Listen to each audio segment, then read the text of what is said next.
When Ilara Moretti stood bleeding at her husband's gates, pregnant, desperate, and already dying inside, she didn't know the woman who'd stolen her place was watching from the window above. The mafia boss who once burned cities for her wouldn't even unlock the door. But the men hunting her in the storm? They had no trouble finding her. Some betrayals come from enemies. The worst ones come from the man who vowed to protect you. If you want to see how far love can fall before it destroys everything, stay until the end. Hit that like button and comment your city so I can see how far this story reaches. Dutton. The storm had teeth. Ilara felt them the moment she stepped out of the cab, rain slashing sideways across the circular driveway like something alive and angry. The Valente estate rose before her, all stone and iron and cold, expensive light bleeding through tall windows, and she stood there getting soaked because the gates wouldn't open. She'd pressed the intercom 3 times already. Her thumb hovered over the button again, shaking, not from the cold, though October in Connecticut had no mercy. The shaking came from somewhere deeper, somewhere that knew this was a mistake but couldn't turn back now.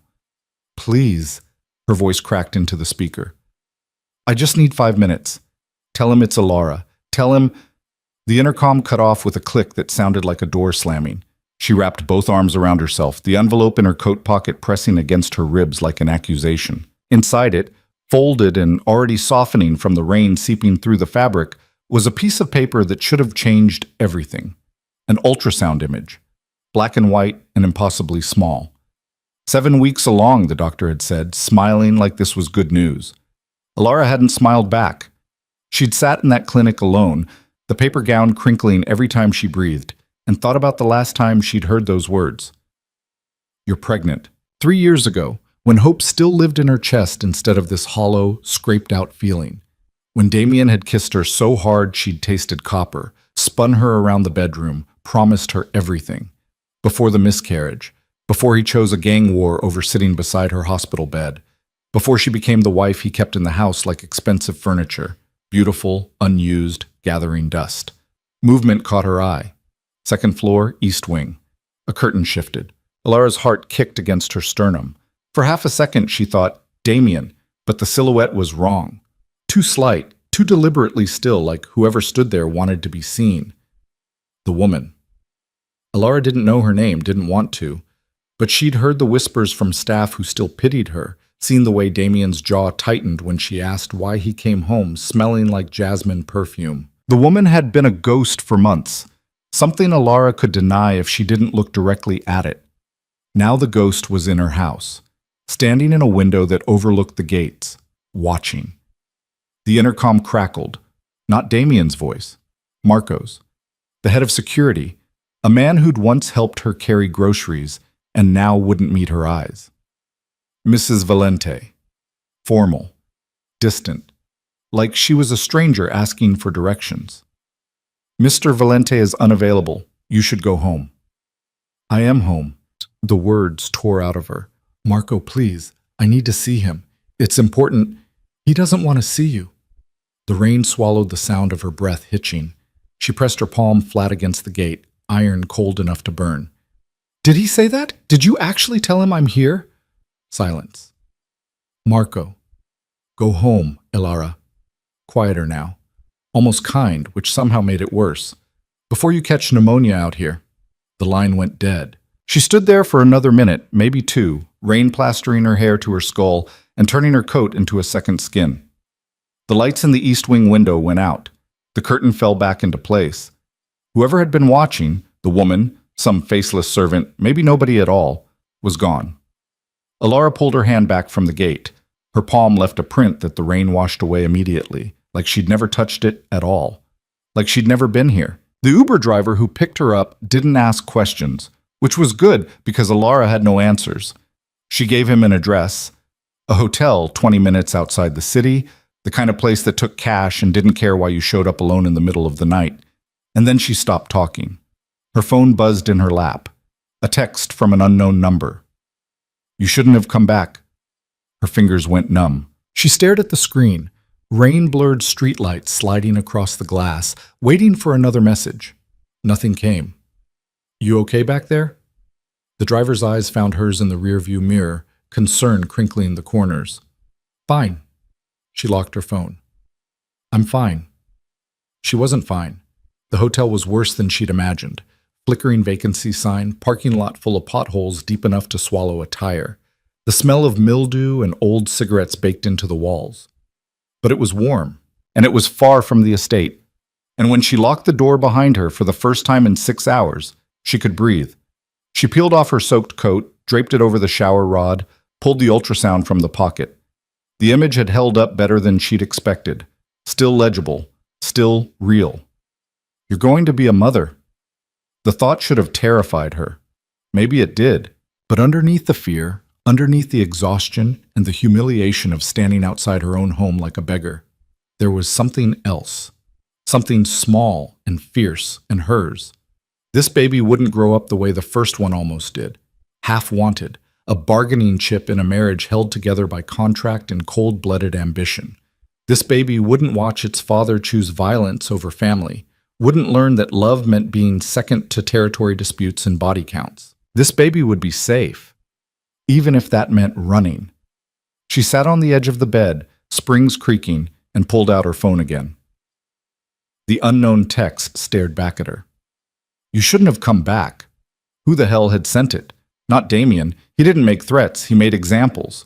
And he didn't know she'd left the estate tonight. She'd moved out 4 months ago, quietly, into an apartment across the city that he paid for without comment. A separation neither of them had the guts to name. Not Marco, not any of the security team. They were loyal to Damien down to their DNA, but they weren't cruel. The woman? Alara's jaw tightened. Maybe. If the woman thought Alara was competition, if she wanted to make sure the discarded wife stayed discarded, or maybe it was someone else entirely, someone who knew she'd driven out here tonight, who knew she was alone, who... Her phone buzzed again. Check your rearview mirror.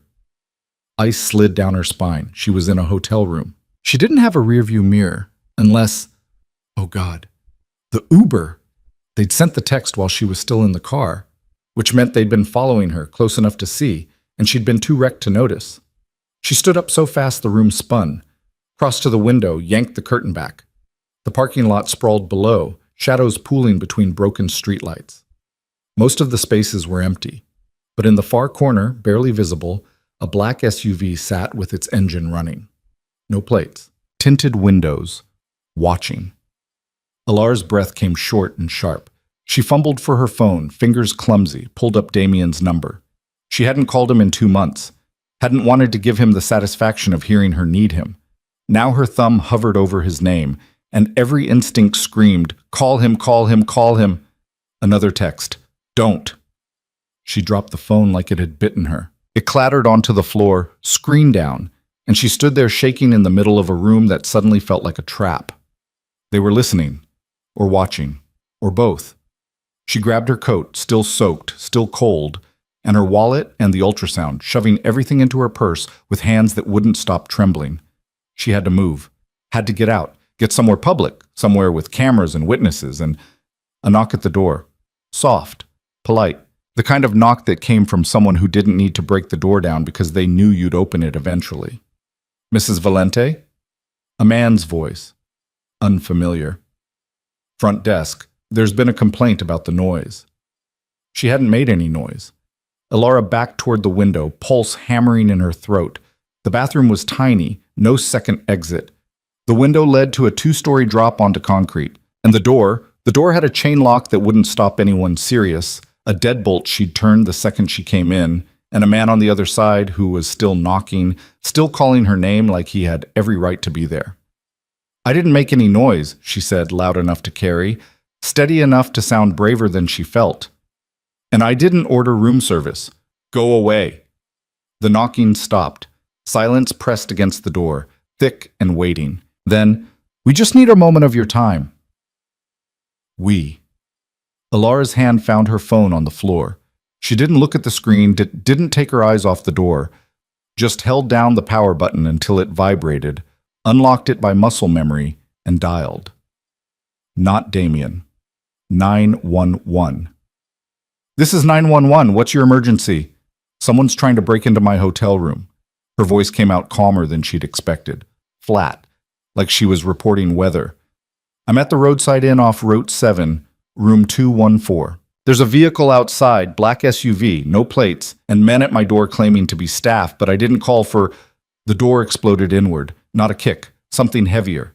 A battering ram, maybe, or a body built like one. The chain snapped, the deadbolt tore through the door frame, and then there were hands on her, rough, impersonal, gloved. And her phone was gone, her purse was gone. Someone had an arm around her waist, lifting her off the ground while she kicked and screamed and fought like a feral thing. Shut her up. Another voice, this one bored. We're on a schedule. Something pressed against her mouth, cloth, chemical sweet. She tried not to breathe, but her lungs were already burning, her vision already folding in at the edges, and the last thing she saw before the world went black was the ultrasound photo on the floor, trampled under a boot that didn't even slow down. She woke up to the smell of rust and motor oil. Alara's head pounded like something was trying to crack her skull open from the inside. She tried to move, couldn't. Her wrists were zip-tied behind her back, plastic biting into skin already rubbed raw. Her ankles were bound too, cruder, rope instead of plastic, tight enough that her feet had gone numb. She was sitting on concrete. Cold seeped through her jeans, her coat was gone, and when she finally managed to pry her eyes open, the darkness was so complete she thought for a horrible second that she'd gone blind. Then her vision adjusted. Not blind, just underground or windowless, or both.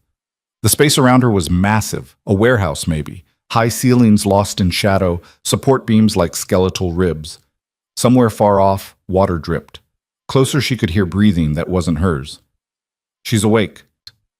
A shape moved in the dark, male, tall, stepping into a dim spill of light from somewhere above, and Alara's stomach dropped when she saw his face. She knew him. Not well. But she'd seen him at the estate, standing in rooms where Damien conducted business she wasn't supposed to understand. Nico Sarno. Mid-30s, sharp-dressed, the kind of smile that never reached his eyes. Damien's cousin. Part of the inner circle. Family. Ilara Moretti Valente. Nico crouched in front of her, elbows on his knees, studying her like she was a bug under glass. You really should have stayed away. Her mouth tasted like copper and chemicals. She swallowed, forced words past her raw throat. Where am I? Does it matter? What do you want? Nico tilted his head. Honestly, nothing from you. You're just leverage. A message. Damien's been getting too comfortable lately, making moves without consulting the people who put him in power. We're here to remind him that nobody's untouchable. He'll kill you. The words came out steady. Certain, because whatever else Damien was, absent, cold, cruel in his indifference, he didn't tolerate betrayal. You know that, right? When he finds out you took me... When? Nico laughed, sharp and ugly. Sweetheart, he's not looking for you. Why would he? You left him, remember? Moved out, stopped showing up at events, became the wife he pretends doesn't exist. For all he knows, you're halfway to California by now, finally smart enough to run. The truth of it hit like a fist. Because Nico was right. She had left. She had made herself invisible, and Damien had let her. Besides, Nico continued, standing up, brushing imaginary dust off his slacks, even if he does figure it out, even if someone tells him his estranged wife got snatched, what's he gonna do? Burn the city down for a woman he doesn't love anymore? Alara's pulse hammered in her wrists, in her throat, behind her eyes. She thought about the ultrasound, trampled and lost. She thought about the baby growing inside her, barely the size of a grape, with no idea that its mother was tied up in a warehouse by men who saw her as nothing more than a chess piece. She thought about Damien's face the last time she'd seen him, 3 weeks ago, passing in the hallway of the estate while she picked up the last of her things. He'd looked at her like she was a stranger, like she was already gone. He won't come, she said quietly. Nico's smile widened. I know. He turned to leave, footsteps echoing into the dark, and Alara was alone again. But not for long, because somewhere in the shadows, a phone was ringing. Damien Valente didn't sleep anymore. He used to. Years ago, when life was simpler and the only blood on his hands belonged to people who deserved it. Before he inherited an empire built on violence and compromise. Before he married a woman who looked at him like he was capable of being more than what he was. Before he destroyed her. Now he sat in his office at 3 a.m., staring at spreadsheets that didn't need his attention, drinking whiskey that didn't touch the edges of the thing living in his chest. Guilt, maybe. Or just exhaustion so bone deep it had become a permanent state. The house was quiet, too quiet. It had been that way since Alara left. He didn't blame her. He'd barely noticed her toward the end, too consumed by territory disputes and shifting alliances and the constant grinding work of staying on top. And when she'd packed her things and walked out, no screaming, no ultimatums, just a quiet closing of a door, he told himself it was for the best. She deserved better than him, better than this life, better than a man who'd let her lose their first child alone because he was too busy putting bullets in rivals who disrespected him at a card game. The whiskey in his glass caught the lamplight, amber and bitter. He lifted it, stopped halfway to his mouth. Someone was knocking, not at the office door. Downstairs. The front entrance. At 3 a.m, Damien set the glass down, pulled the gun from his desk drawer, a Glock, familiar weight, always loaded, and moved through the house like a ghost. Marco should have been at the gate, should have stopped anyone from getting close. Unless it was Marco. He checked the security monitor in the hallway. The camera showed a figure on the front steps, hunched against the rain that hadn't stopped since nightfall. Not Marco. Someone smaller. Shaking. A woman. Damien's hand tightened on the gun. He crossed to the door, flipped the deadbolt, yanked it open. Sophia stumbled inside, soaked and gasping, mascara running down her face in black streaks. She grabbed his arm with both hands, nails digging through his shirt, and the fear in her eyes was real enough to freeze his blood. They took her. Sophia's voice broke. Damien, they took Alara. The world went very still. What? She was here, tonight, at the gates, trying to see you. And I didn't know. I swear I didn't know until Marco told me. And by then she was already gone. And Sophia sucked in a breath that sounded like drowning. Someone followed her, black SUV. I saw it on the cameras. They followed her to a hotel, and then the feed cuts out. And Damien's hand shot out, gripped her shoulder hard enough to bruise. Where? Roadside Inn, Route 7. She was crying now, open and ugly. I called the front desk. They said room 214 was broken into. Police are there now, but Ilara's gone and there's blood on the floor, and he didn't hear the rest. He was already moving, across the foyer, through the garage, into the black Escalade that Marco kept gassed and ready. The engine roared to life and he was gone, tearing down the driveway fast enough to leave rubber, the gate swinging open just in time to let him through. His phone rang. He answered without looking. Sir? Marco's voice tight and controlled. We have a situation. I know about the situation. Damien took a corner too fast, tires screaming. You're going to tell me where she is, right now. I don't know where she is, but I know who took her. Damien's hands flexed on the wheel. Talk. Security footage from the hotel. 3 men, faces covered, but one of them had a ring. Sarno family crest. And the SUVs registered to a shell company we traced back to Nico. Nico. His cousin. His blood. The man who'd stood beside him at his wedding, who'd helped him consolidate power after his father died, who'd been in his inner circle for a decade. The man who'd just signed his own death warrant. Find him, Damien said, voice like gravel and ice. Find all of them. I want names, addresses, known associates. I want bank accounts frozen and safe houses burned. I want every person who touched her screaming by sunrise.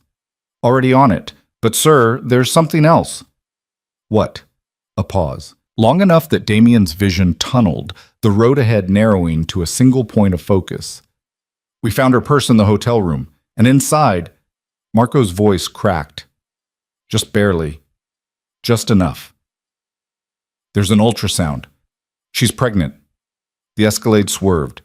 Damien corrected, jaw locked so tight, his teeth ached, and for a moment he couldn't breathe, couldn't think, couldn't do anything but see it. Alara at the gates, soaked and desperate, trying to tell him. Alara in that hotel room, alone and terrified. Alara carrying his child while men who worked for him dragged her into the dark. He'd sent her away. He'd looked at the intercom screen, seen her standing there, and told Marco to turn her away because he was tired, because he'd convinced himself she was better off without him, because he was a coward who couldn't face what he'd done. And now she was gone. Damien? Marco's voice distant. What do you want me to do? He pulled over, slammed the gear shift into park, pressed his forehead against the steering wheel, and breathed through the rage that wanted to crack him open. When he spoke again, his voice was empty, hollow, the voice of a man who had nothing left to lose. Burn it all down. The roadside inn looked like a crime scene because it was one. Yellow tape stretched across the doorway of room 214, flapping in the wind that hadn't died with the rain. Damien ducked under it without slowing, ignoring the uniformed cop who tried to step in his way. The kid took one look at his face and moved. The room was small, cheaper than anywhere Alara should have been. The door hung crooked on its hinges, frame splintered where something heavy had smashed through. Furniture was overturned, a chair on its side, lamp shattered, the mattress half off the bed like she'd fought. And she had. He could see it in the claw marks on the floor, the broken fingernail near the bathroom, the faint smear of blood on the windowsill where someone had grabbed her hard enough to break skin. Marco was already inside, crouched near the overturned nightstand with gloved hands examining something. He looked up when Damien entered, face grim. 3 sets of prints. All male. All in the system. Low-level muscle, the kind Nico uses for jobs he doesn't want traced back. Marco stood, holding up an evidence bag. Inside was Alara's phone, screen cracked. They left this. Probably figured it was already wiped or useless. Damien took the bag, turned it over. Can you pull anything off it? Already sent it to tech. But there's more. Marco crossed to the bed, picked up another evidence bag. This one held the ultrasound photo, creased and dirty from being stepped on. She came here straight from the estate, which means she drove all the way out in that storm to tell you, got turned away, and then, I know what happened. Damien's voice came out flat. Dead. He stared at the ultrasound, at the tiny shape barely visible in all that black and white, and felt something crack in his chest. How far along? 7 weeks, according to the date stamp. 7 weeks. 2 months since the last time he'd touched her. The night she'd shown up at the estate to collect her things, and he'd found her in their old bedroom standing by the window. He'd meant to let her go, had stood in the doorway telling himself she deserved better, that the kindest thing he could do was let her walk away clean. Then she'd turned around and looked at him, and he'd crossed the room and kissed her like a drowning man finding air.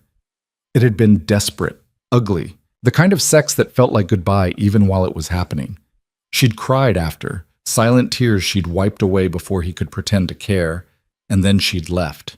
He hadn't called. She hadn't either, and now she was carrying his child, and he'd sent her into the night to die. Sir? Marco's voice cut through the noise in his head. We need to move.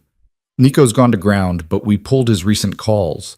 He's been in contact with someone inside the estate, someone who knew Alara came to the gates tonight, knew exactly when she'd be vulnerable. Damien's head snapped up. Who? Still narrowing it down, but whoever it is, they've been feeding Nico information for weeks. Security schedules, your movements, financial transfers. This wasn't opportunistic. They've been planning it. Of course they had. Nico wasn't smart enough to orchestrate something like this alone, and he didn't have the guts to move against Damien without serious backing, which meant there were others. A faction. People who thought he'd gotten weak, that he cared more about a wife he'd thrown away than the empire he'd bled to build. They were right about the first part, wrong about the second. Lock down the estate, Damien said. Nobody leaves. I want everyone from security, staff, even the gardeners in the main hall within the hour. Anyone who doesn't show gets hunted. Marco nodded once and pulled out his phone, already dialing. Damien looked around the room one more time, at the broken door, the blood, the trampled ultrasound, and made a promise to the ghost of the woman who used to love him. He'd find her, and everyone who touched her would beg for the mercy of a bullet before he was done. The drive back to the estate took 12 minutes. Damien spent 11 of them on the phone, his voice cold and precise as he dismantled lives. First call.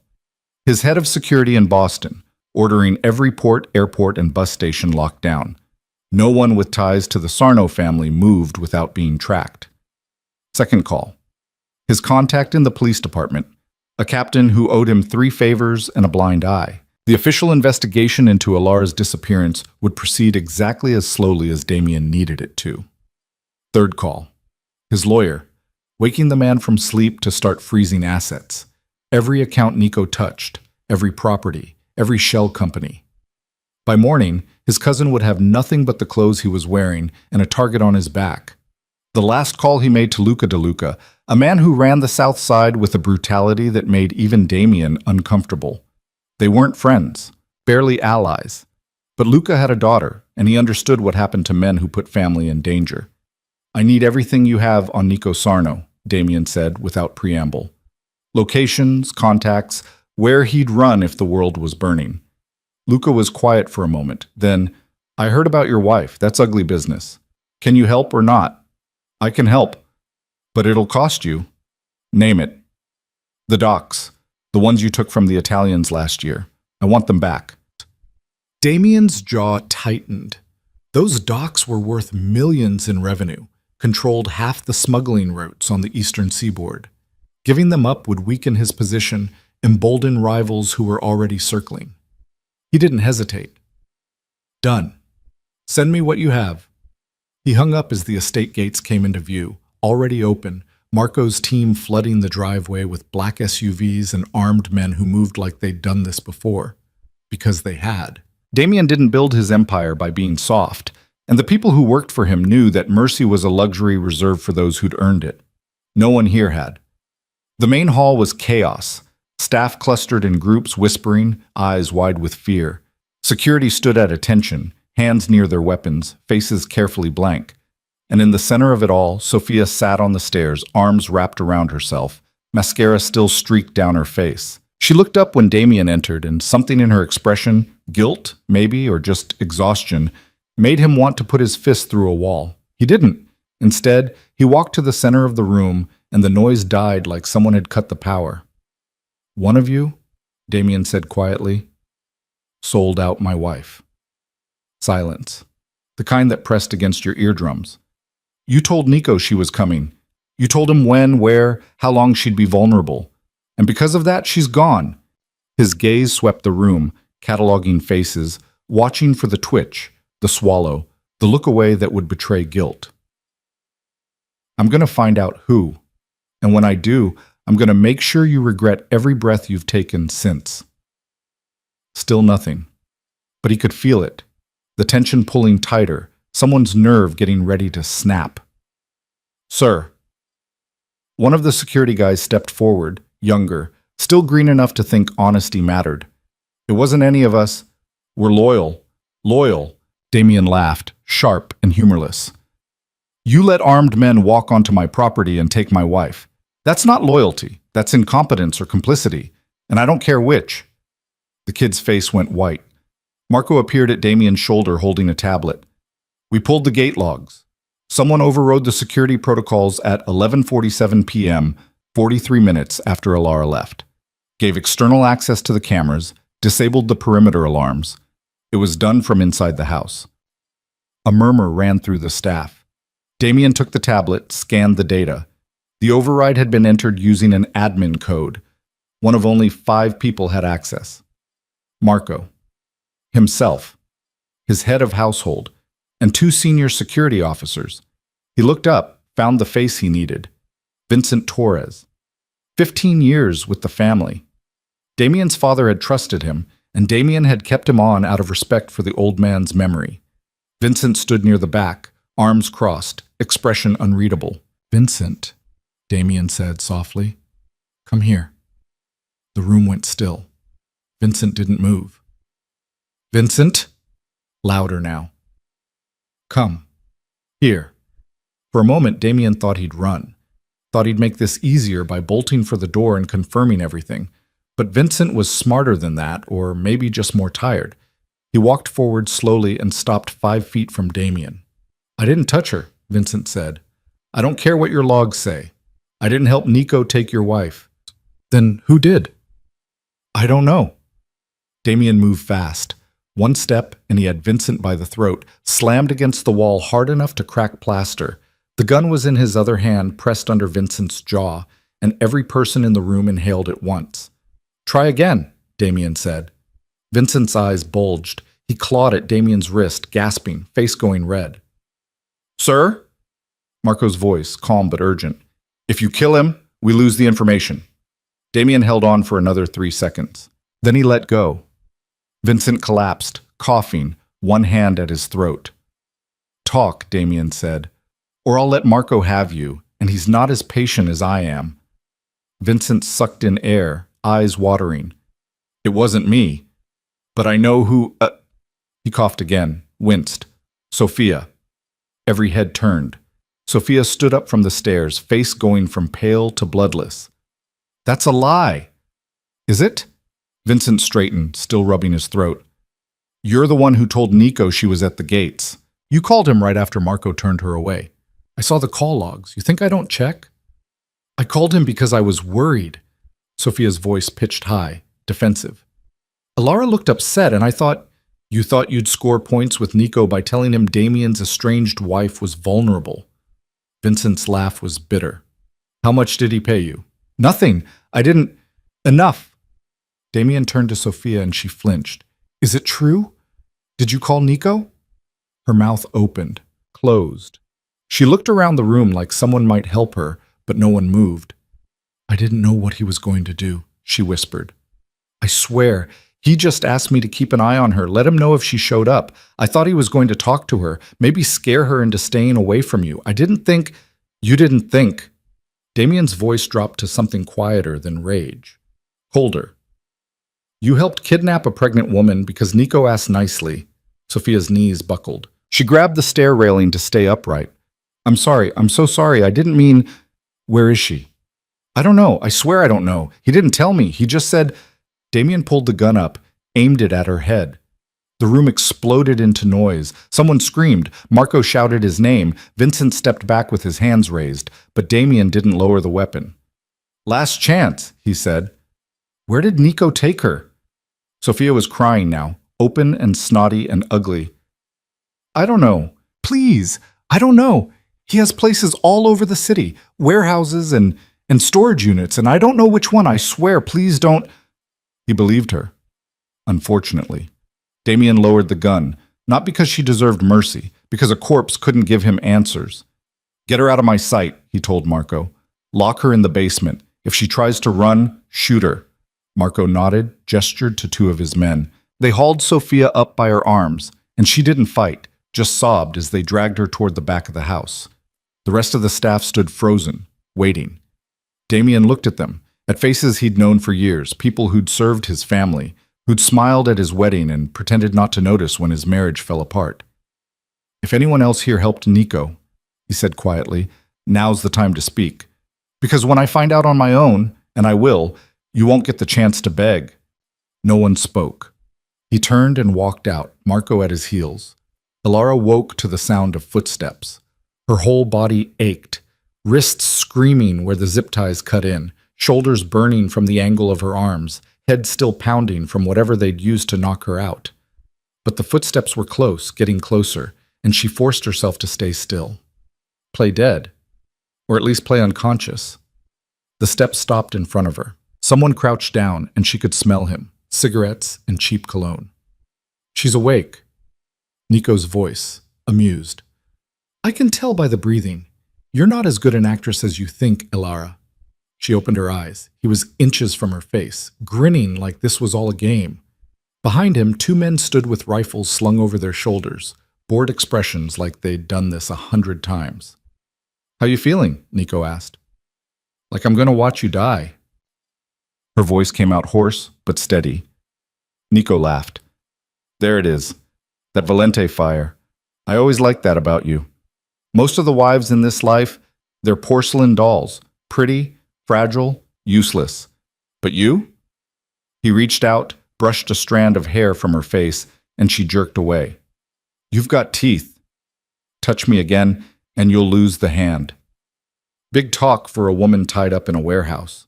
"Damien's coming," Alara said. "You know that, right? He's going to find you, and when he does what? Kill me?" Nico stood, brushing off his knees. "Maybe. But here's the thing, Alara. I don't think he's coming. I think he's sitting in that big empty house, drinking expensive scotch, and telling himself you ran off on your own, because that's easier than admitting he failed you. You don't know him. I've known him since we were kids. I watched him build an empire on the backs of people he didn't care about. You think you're special? You think because you married him, you matter? Alara's throat tightened. She wanted to argue, wanted to throw his words back in his face, but the truth was jagged and close. Damien hadn't come to the gate, hadn't opened the door, hadn't even asked why she was there. He'd sent her away. And she'd driven straight into a trap because she'd been stupid enough to hope he might still care. Yeah. Nico watched her face, saw the moment the doubt crept in. That's what I thought.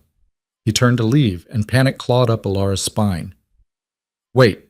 He paused. Why? Her voice cracked. If you wanted to hurt him, there are easier ways. Why take me? Nico looked back over his shoulder, and for the first time his smile faded into something sharper, hungrier.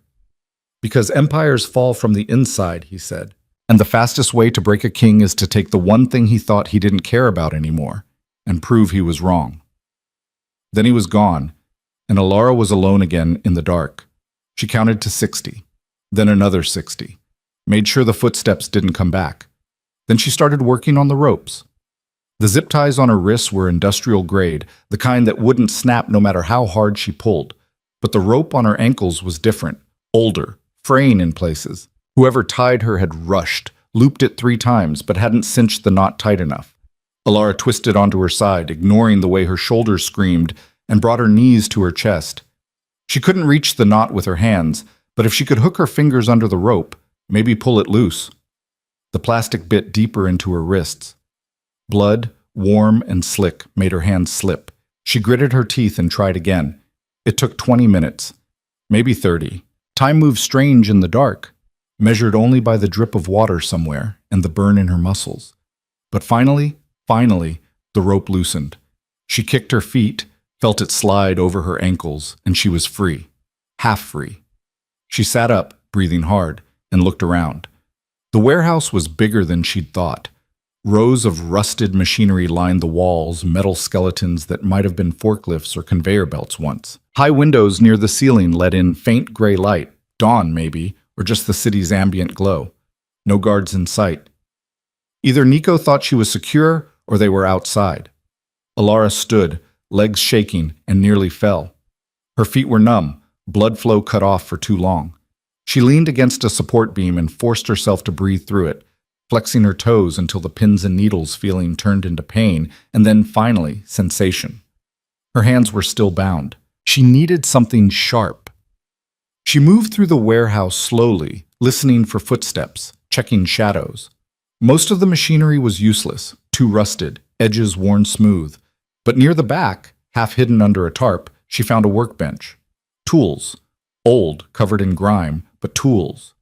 She grabbed a box cutter with her bound hands, fumbling, nearly dropped it, managed to wedge the handle between 2 fingers and angle the blade against the zip tie.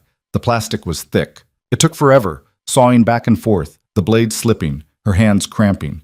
But eventually it gave, a sharp snap, and her hands were free. Alara dropped the box cutter, flexed her fingers, felt blood rush back in a wave of agony. She didn't have time to feel sorry for herself. She grabbed the box cutter again, checked the workbench for anything else useful, found a rusted screwdriver, a length of chain. Not much, but better than nothing. Then she heard it. Voices. Outside. Coming closer. She looked around, frantic. No back exit. No windows low enough to reach. Just the main door where Nico had left, and the voices were coming from that direction. Alara ran. Not toward the door. Toward the darkest corner of the warehouse, where the machinery was thickest and the shadows deepest. She climbed onto a pile of crates, wedged herself behind a rusted conveyor belt, and went still. The door opened. Light flooded in, and she pressed herself flatter, breath held. 2 men entered. Not Nico. The guards from before, maybe, or different ones. They were arguing. Don't see why we're babysitting. She's not going anywhere. Boss wants her alive until Valente makes contact. After that, who cares? You think he'll actually pay? Doesn't matter. Either he pays and we kill her anyway, or he doesn't and we kill her faster. They laughed. Alara's hand tightened on the box cutter. The men walked deeper into the warehouse, flashlights sweeping the floor. One of them stopped where she'd been tied, crouched down. Hey, she's gone. The other one spun, rifle up. What? The ropes are cut. She's fucking gone. Both flashlights swung wild, cutting through the dark. Alara didn't breathe. Find her, the first man snapped, Now, before Nico gets back. They split up. One headed toward the front, the other deeper in. The beams of their lights crisscrossed, searching, and Alara knew it was only a matter of time before one of them checked behind the machinery. She had two choices: hide and hope they missed her, or move. She moved. Quiet as she could, she climbed down from the crates, staying low. The man searching the back had his light pointed away from her, focused on the far wall. She had maybe 10 seconds. Alara ran, not toward the door, toward the nearest window. It was 12 feet off the ground, glass covered in decades of grime, but it was cracked, and if she could reach it— There! The shout came from behind her. Footsteps pounded. Alara grabbed a metal pipe leaning against the wall, swung it at the window. Glass shattered, loud enough to wake the dead. Hands grabbed her from behind, yanked her back. She spun, drove the box cutter into the man's shoulder. He screamed, "Let go," stumbled backward. The second man was on her before she could run, one arm around her waist, lifting her off the ground. She kicked, slashed with the box cutter, felt it catch fabric but not skin. He slammed her into the wall. Her head cracked against concrete, vision exploding white, and the box cutter clattered from her hand. "Stupid bitch," the man hissed in her ear. "You just made this so much worse." Alara's vision swam. She tasted copper, but through the haze, she saw it. The other man, the one she'd stabbed, pulling a gun from his belt. He aimed it at her head, and the warehouse door exploded inward. The door didn't just open, it came off the hinges. Metal shrieked, wood splintered, and then men in tactical gear poured through the opening like water from a broken dam. Flashlights mounted on rifles cut through the darkness, red laser sights painting the walls, and someone was shouting orders in a voice Alara recognized even through the ringing in her skull. Marco. The man holding her froze for half a second, long enough. A rifle shot cracked through the warehouse, and he dropped, taking Alara down with him. She hit the concrete hard, his weight crushing the air from her lungs, warm blood soaking through her shirt. Not hers. His. She shoved at the body, frantic, trying to get out from under him. Hands grabbed her, different hands, gentler, and pulled her free. "I got her!" someone shouted. "She's alive!" More gunfire. The man she'd stabbed was running, firing wild over his shoulder, and the tactical team lit him up. He went down hard, twitched once, and stopped moving. Then the warehouse was full of light and noise and people, and Alara couldn't process any of it. She was sitting on the ground, someone's jacket draped over her shoulders, and Marco was crouched in front of her asking questions she couldn't hear over the thunder in her ears. "Hurt? Alara, look at me. Are you hurt?" She tried to answer. Her mouth moved, but nothing came out. Marco's hand was on her shoulder, firm but not rough, and he was talking into his radio. "Target secured. She's in shock, but mobile. We need medical—" "Where is he?" Alara's voice came out raw, barely more than a whisper. "Where's Damien?" Marco's expression shifted. Not quite guilt, but close. "He's handling the rest of it. He sent us to get you." "The rest of what?" He didn't answer. Just helped her to her feet, one arm supporting her weight, when her legs decided they didn't want to work anymore. They walked her toward the door, past the bodies, past the blood spreading in dark pools across the concrete. Outside, dawn was breaking. Gray and cold, the kind of light that made everything look washed out and temporary.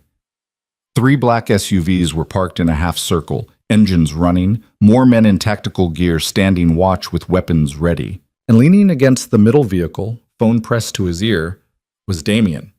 He looked up as they emerged, and whatever he was saying died mid-sentence. The phone dropped from his hand. He crossed the distance between them in 4 strides, and then Alara was being pulled into arms that shook, held so tight she couldn't breathe, couldn't think, couldn't do anything but feel the frantic hammering of his heart against her cheek. "You're alive." His voice was wrecked, broken. "You're alive, you're—" She pushed at his chest. Not hard, but enough that he loosened his grip, enough that she could look up at his face. He looked like hell. Eyes bloodshot, jaw dark with stubble, a cut above his eyebrow that was still bleeding. And the way he was staring at her, like she was the only thing in the world, like letting go would kill him, made something twist in her chest. "I'm fine," she said. "You're bleeding." "It's not mine." His hands moved to her face, tilting it toward the light, checking for injuries with a focus that would have been clinical if his fingers weren't trembling. When he touched the back of her head, where she'd hit the wall, she flinched.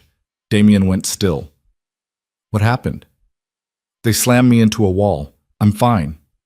You're not fine. You need a hospital. I need answers.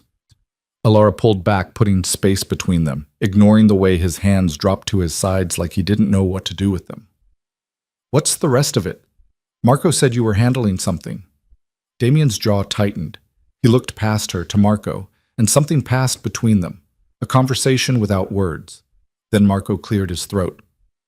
I'll get the vehicle ready. He walked away, taking the rest of the team with him, and suddenly Alara and Damien were alone in a parking lot surrounded by warehouses standing in the debris of her kidnapping. Nico's dead, Damien said finally. So is everyone who helped him. The words landed flat, matter of fact, like he was telling her the weather. Alara stared at him. What? We tracked them to 3 locations, this warehouse, a safe house in Newark, and a storage facility Nico used for off-books deals. My team hit all 3 simultaneously. He paused. There were no survivors. You killed your own cousin. I killed the man who took my wife. The way he said it, no hesitation, no regret, sent ice down her spine. This was the Damien the rest of the world saw. The one who built an empire on fear and violence. The one she'd fallen in love with thinking she could soften him, save him, make him into something better. She'd been so stupid. How many people? She asked. Does it matter? How many, Damien? He met her eyes. 17. 17 lives. Gone. Because of her. Alara's knees buckled. She caught herself against the SUV, one hand braced on the hood, breathing through the nausea that rolled up her throat. They would have killed you, Damien said quietly. If we'd been an hour later, they would have put a bullet in your head and dumped you in the river. I'm not going to apologize for stopping that. I didn't ask you to apologize. Then what do you want? She turned to look at him, this man she'd married in a church full of people who'd bet on how long it would last. He stood there in the breaking dawn, covered in someone else's blood, looking at her like she was the only thing holding him together. And maybe she was. I want to know why, Alara said. Why you sent me away. Why you wouldn't even open the gate. Damien's expression shuddered. I didn't know it. That's not an answer. I thought you were better off without me. So you made that choice for both of us? Yes. No hesitation, just brutal honesty. Because I'm poison, Alara. Everyone who gets close to me ends up destroyed. My father, my brother, every friend I've ever had. They're all dead or broken or both. And you, his voice cracked, you were the one good thing I had, and I ruined you anyway. You didn't ruin me. You lost our baby because I wasn't there. The air went out of the parking lot. Alara stared at him, at the guilt written in every line of his face, and realized he'd been carrying this for 3 years. Not just the loss of the pregnancy, but the weight of failing her when it mattered most. That wasn't your fault, she said. I chose a gang war over being at the hospital with you. You were trying to protect us. I was trying to prove I was strong enough to run this empire. And while I was busy killing people who disrespected me at a poker game, you were alone in a hospital bed losing our child. He took a step toward her, stopped. So yeah, when you showed up at the gates tonight, I told Marco to send you away, because I thought the kindest thing I could do was let you go before I failed you again. Alara pressed her hand to her stomach, to the place where their second chance was growing. I'm pregnant. I know. I came to tell you. I know, and you still would have let me leave. Damien's hands curled into fists. I didn't know what else to do. You deserve better than this. Better than me. That's not your call to make. Then whose is it? Mine. Alara pushed off the SUV, crossed the space between them. I'm the one who stayed after the miscarriage. I'm the one who kept trying even when you shut me out. I'm the one who drove through a storm to tell you about this baby because I thought... Her voice broke. Because I still believed somewhere in there was the man I married. Damien was looking at her like she'd gutted him. Alara, I don't want your guilt, she said.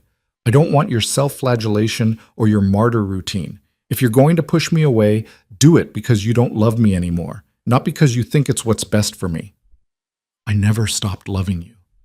The words hung between them, raw and too honest. Then prove it, Ilara said. Stop choosing the Empire over us. Stop pretending you're doing me favors by shutting me out.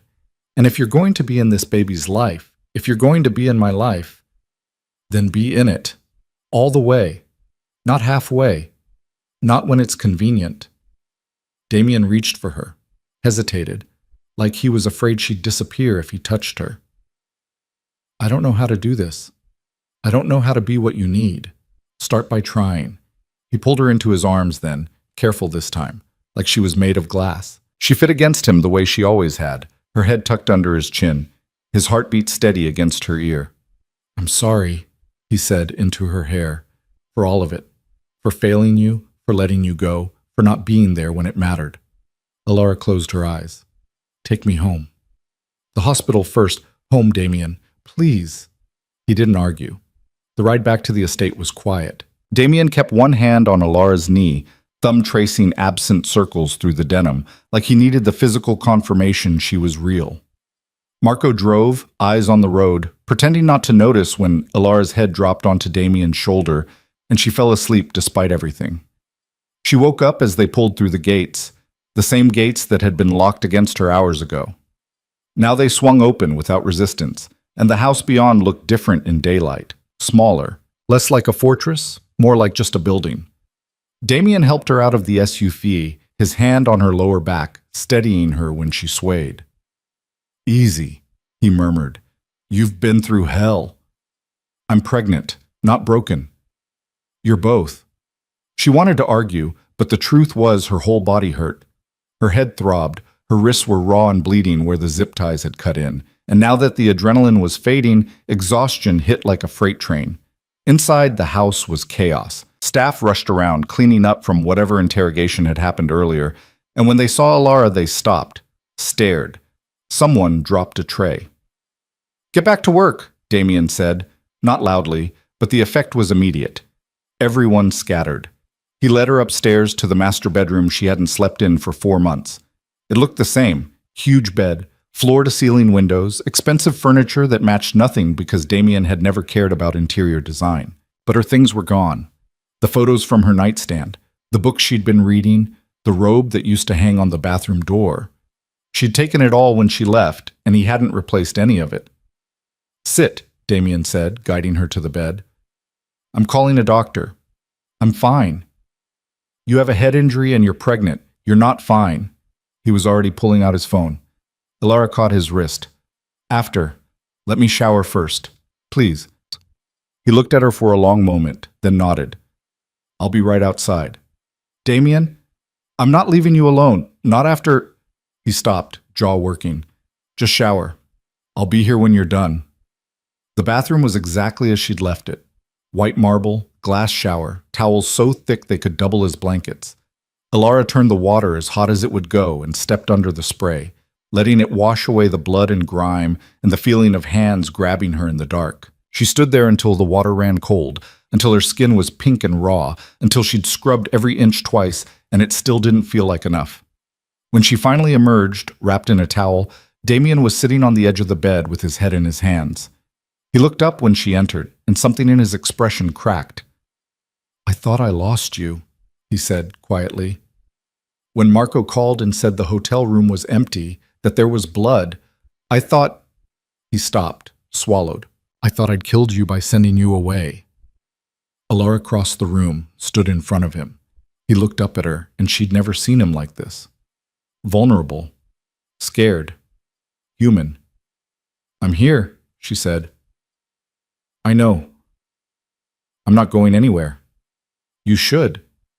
His hands came up, settled on her hips over the towel. You should take the baby and run as far from me as you can, because this life, what happened tonight, it's going to keep happening. There will always be someone trying to use you to get to me. Then stop giving them the chance. What?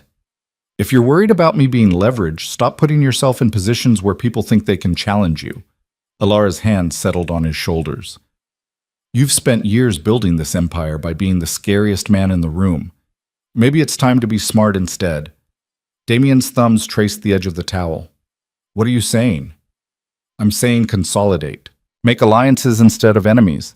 Stop running your organization like a dictatorship and start running it like a business. She paused. Or walk away entirely. Go legitimate. You've got enough money. We could disappear. Start over somewhere nobody knows your name. You want me to abandon everything I've built. I want you to choose us over power. His grip tightened. If I walk away, someone else will take over. Someone worse. And all the people I've protected, all the deals I've made to keep the city from tearing itself apart, they'll mean nothing. So don't walk away. Change it from the inside. Alara cupped his face, made him look at her. You're not your father. You don't have to rule through fear. Find another way. There is no other way. Then make one. He stared at her, and she could see it, the war happening behind his eyes. The part of him that wanted to believe her fighting against the part that had been raised in blood and violence, that knew power was the only currency that mattered in their world. Finally, he spoke. If I do this, if I try, I need you to promise me something. What? If it goes wrong, if someone comes for you again, you run. You take the baby and you disappear and you don't look back. Damien, promise me, Alara. She wanted to argue, wanted to tell him that wasn't how marriage worked, that she wasn't going to abandon him the second things got hard. But the look in his eyes, desperate and terrified and trying so hard not to show it, stopped her. I promise, she said quietly, but it won't come to that. You don't know that. Neither do you. He pulled her down onto his lap, careful of her injuries, and buried his face in her neck. She could feel him shaking, or maybe that was her, or maybe it was both of them finally falling apart after the longest night of their lives. I love you, he said against her skin. I'm sorry I stopped saying it. I'm sorry I stopped showing it. But I never stopped feeling it. Alara's eyes burned. She wrapped her arms around him, held on tight. I love you too, even when I hate you, he laughed, broken and wet. That's fair. They stayed like that for a long time, tangled together on the edge of the bed, until the sun came up properly and painted the room in shades of gold. The doctor arrived an hour later. An older woman, someone Damien trusted, who'd been patching up people in their world for decades and knew when not to ask questions. She examined Alara thoroughly, checked her head, her wrists, listened to her heart, and took her blood pressure. Then she pulled out a portable ultrasound machine, and Alara's breath caught. Let's see how the little one's doing, the doctor said gently. The gel was cold. The wand pressed against Alara's stomach, and for a horrible moment there was nothing but static on the screen. Then a heartbeat, fast and strong, filling the room. Alara exhaled, tears sliding down her temples. There we are, the doctor said, smiling. Looks good. Strong heartbeat, measuring right on track for 7 weeks. She turned the screen so they could see better. See that flicker? That's the heart. Damien was staring at the screen like it held the secrets of the universe. His hand found Alara's, squeezed tight. Everything's okay? He asked. Everything's fine. Mama's been through trauma, so we'll want to monitor closely, but the baby's resilient. The doctor wiped the gel off, packed up her equipment. Bed rest for the next week. No stress, no excitement, and I want to see you for a follow-up in 3 days. Thank you, Alara said. The doctor patted her hand. You're tougher than you look, Mrs. Valente, but don't push it. After she left, Damien sat on the edge of the bed, still holding the printout from the ultrasound. 7 weeks, he said quietly. That night you came for your things. Yeah. If I'd known, you know now. He looked up at her. I'm not going to fail you again, either of you. I know. I mean it, Alara. Whatever it takes, I'll make this right. She believed him, or at least she believed he believed it. Whether he could actually follow through, whether a man built from violence could unmake himself into something softer, remained to be seen. But for now, lying in a bed that used to be theirs, watching him stare at their baby's first photo like it was the most precious thing in the world, she had hope. And maybe that was enough. The next 3 days passed in a blur of doctors and lawyers, and Damien systematically dismantling everyone who'd been involved in the kidnapping. Alara wasn't allowed to leave the bedroom, doctor's orders, but she could hear the chaos below. Phones ringing constantly. Raised voices. The sound of furniture being moved. Damien came and went, always checking on her first, making sure she had everything she needed. He brought her food, sat with her while she ate, and told her things he'd never shared before. About his childhood, growing up in a house where love was transactional and violence was the primary language. About his brother, who died in a botched hit when Damien was 19, and how he'd spent the next decade making sure everyone involved paid. About the night his father had put a gun in his hand and told him to prove he was worthy of the family name by killing a man who'd skimmed money from their operations. Damien had been 15.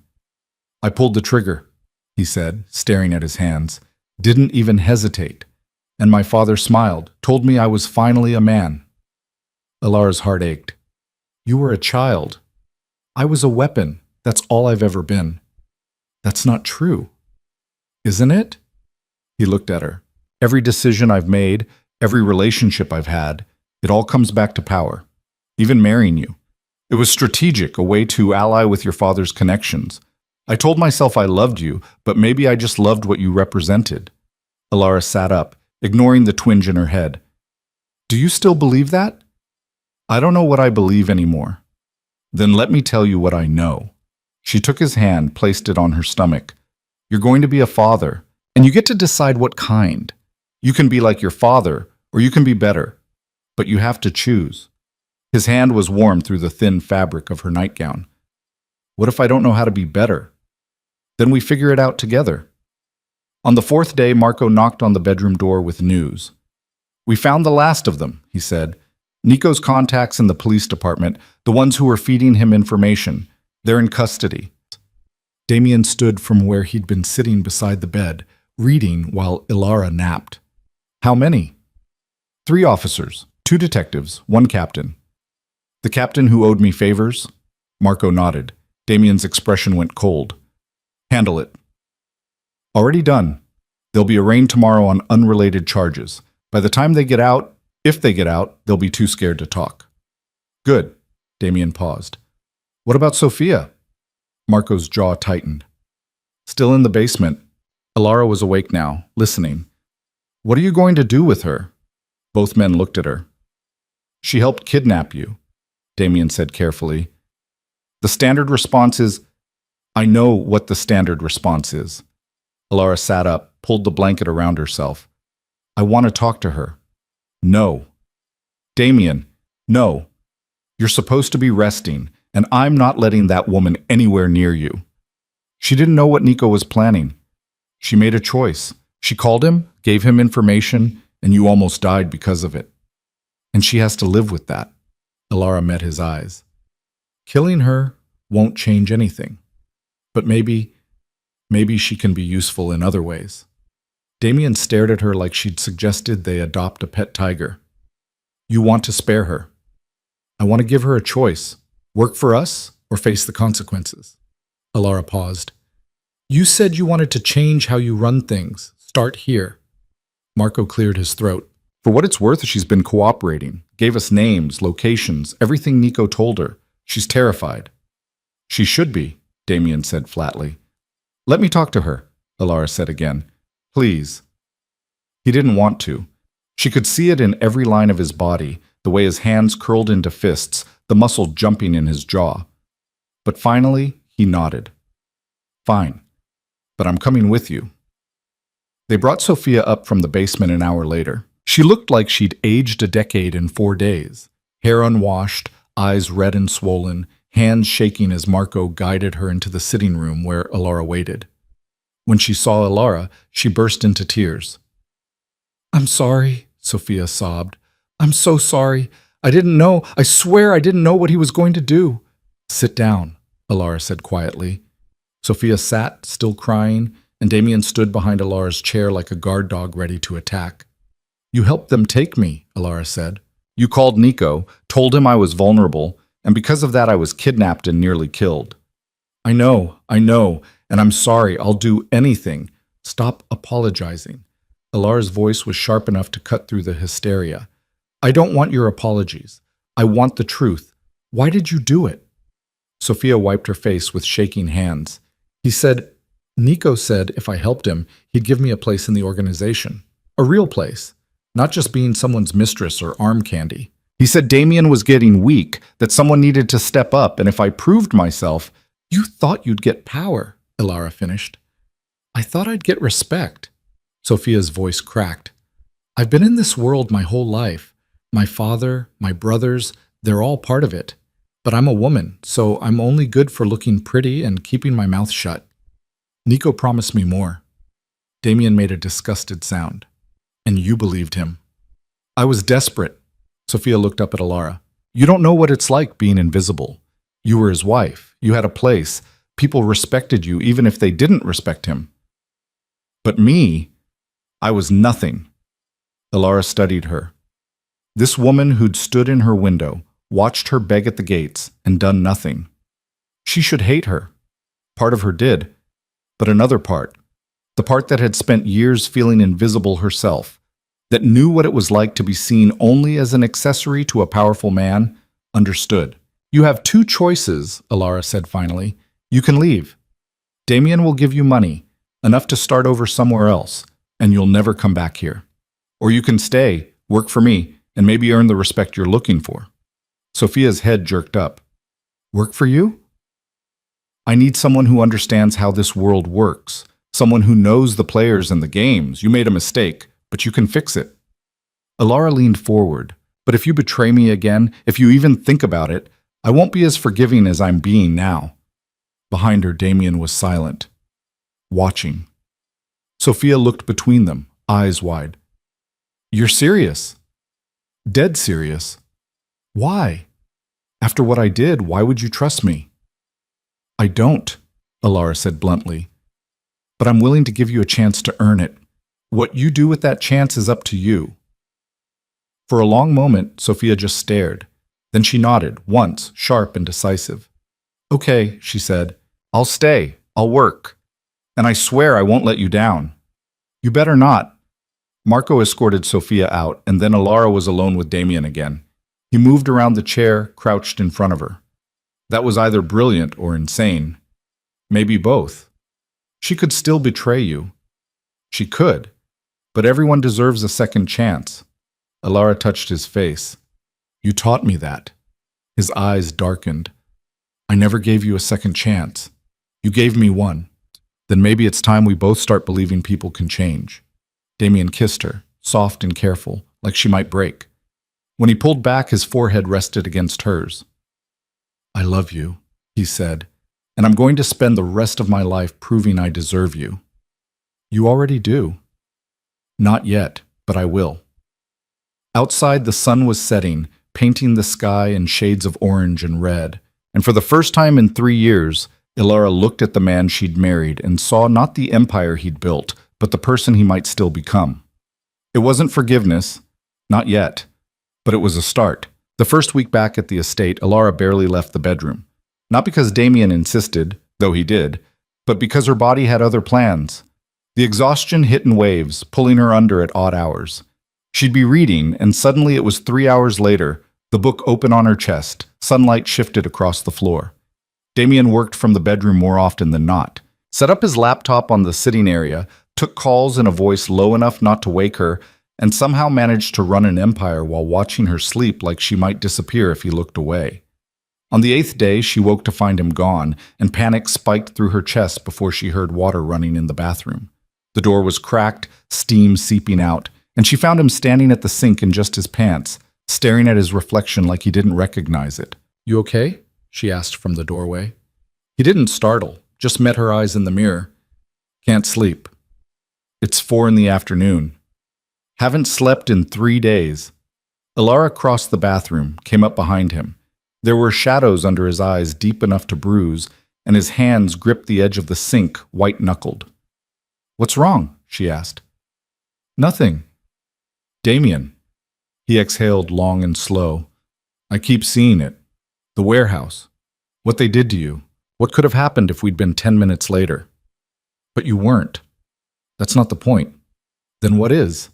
He turned to face her, and the rawness in his expression made her chest ache. I can't stop thinking about all the ways I could have prevented it. If I'd opened the gate when you came, if I'd answered your calls over the past 4 months, if I'd been a better husband from the start. Stop. Elara put her hand on his chest, felt his heart racing. You can't rewrite history. It happened. I'm here. We're okay. You almost weren't. But I am. She took his hand, placed it on her stomach, still flat, no visible sign of the life growing inside, but they both knew it was there. We both are. His hand spread wide, covering as much as it could. I'm terrified I'm going to mess this up. You probably will. So will I. That's how parenting works. I don't know how to be a father. Nobody does until they are one. Elara moved closer, until there was no space between them. But you get to decide what kind you want to be, and whatever you choose, I'll be there. Damien rested his forehead against hers, eyes closed. I don't deserve you. Probably not. But you're stuck with me anyway. He laughed, quiet and broken, and pulled her into a kiss that tasted like promise and fear and hope all mixed together. That night, he slept. Not well, but for 6 hours straight, and when Elara woke in the early morning to find him still beside her instead of pacing the halls, she counted it as progress.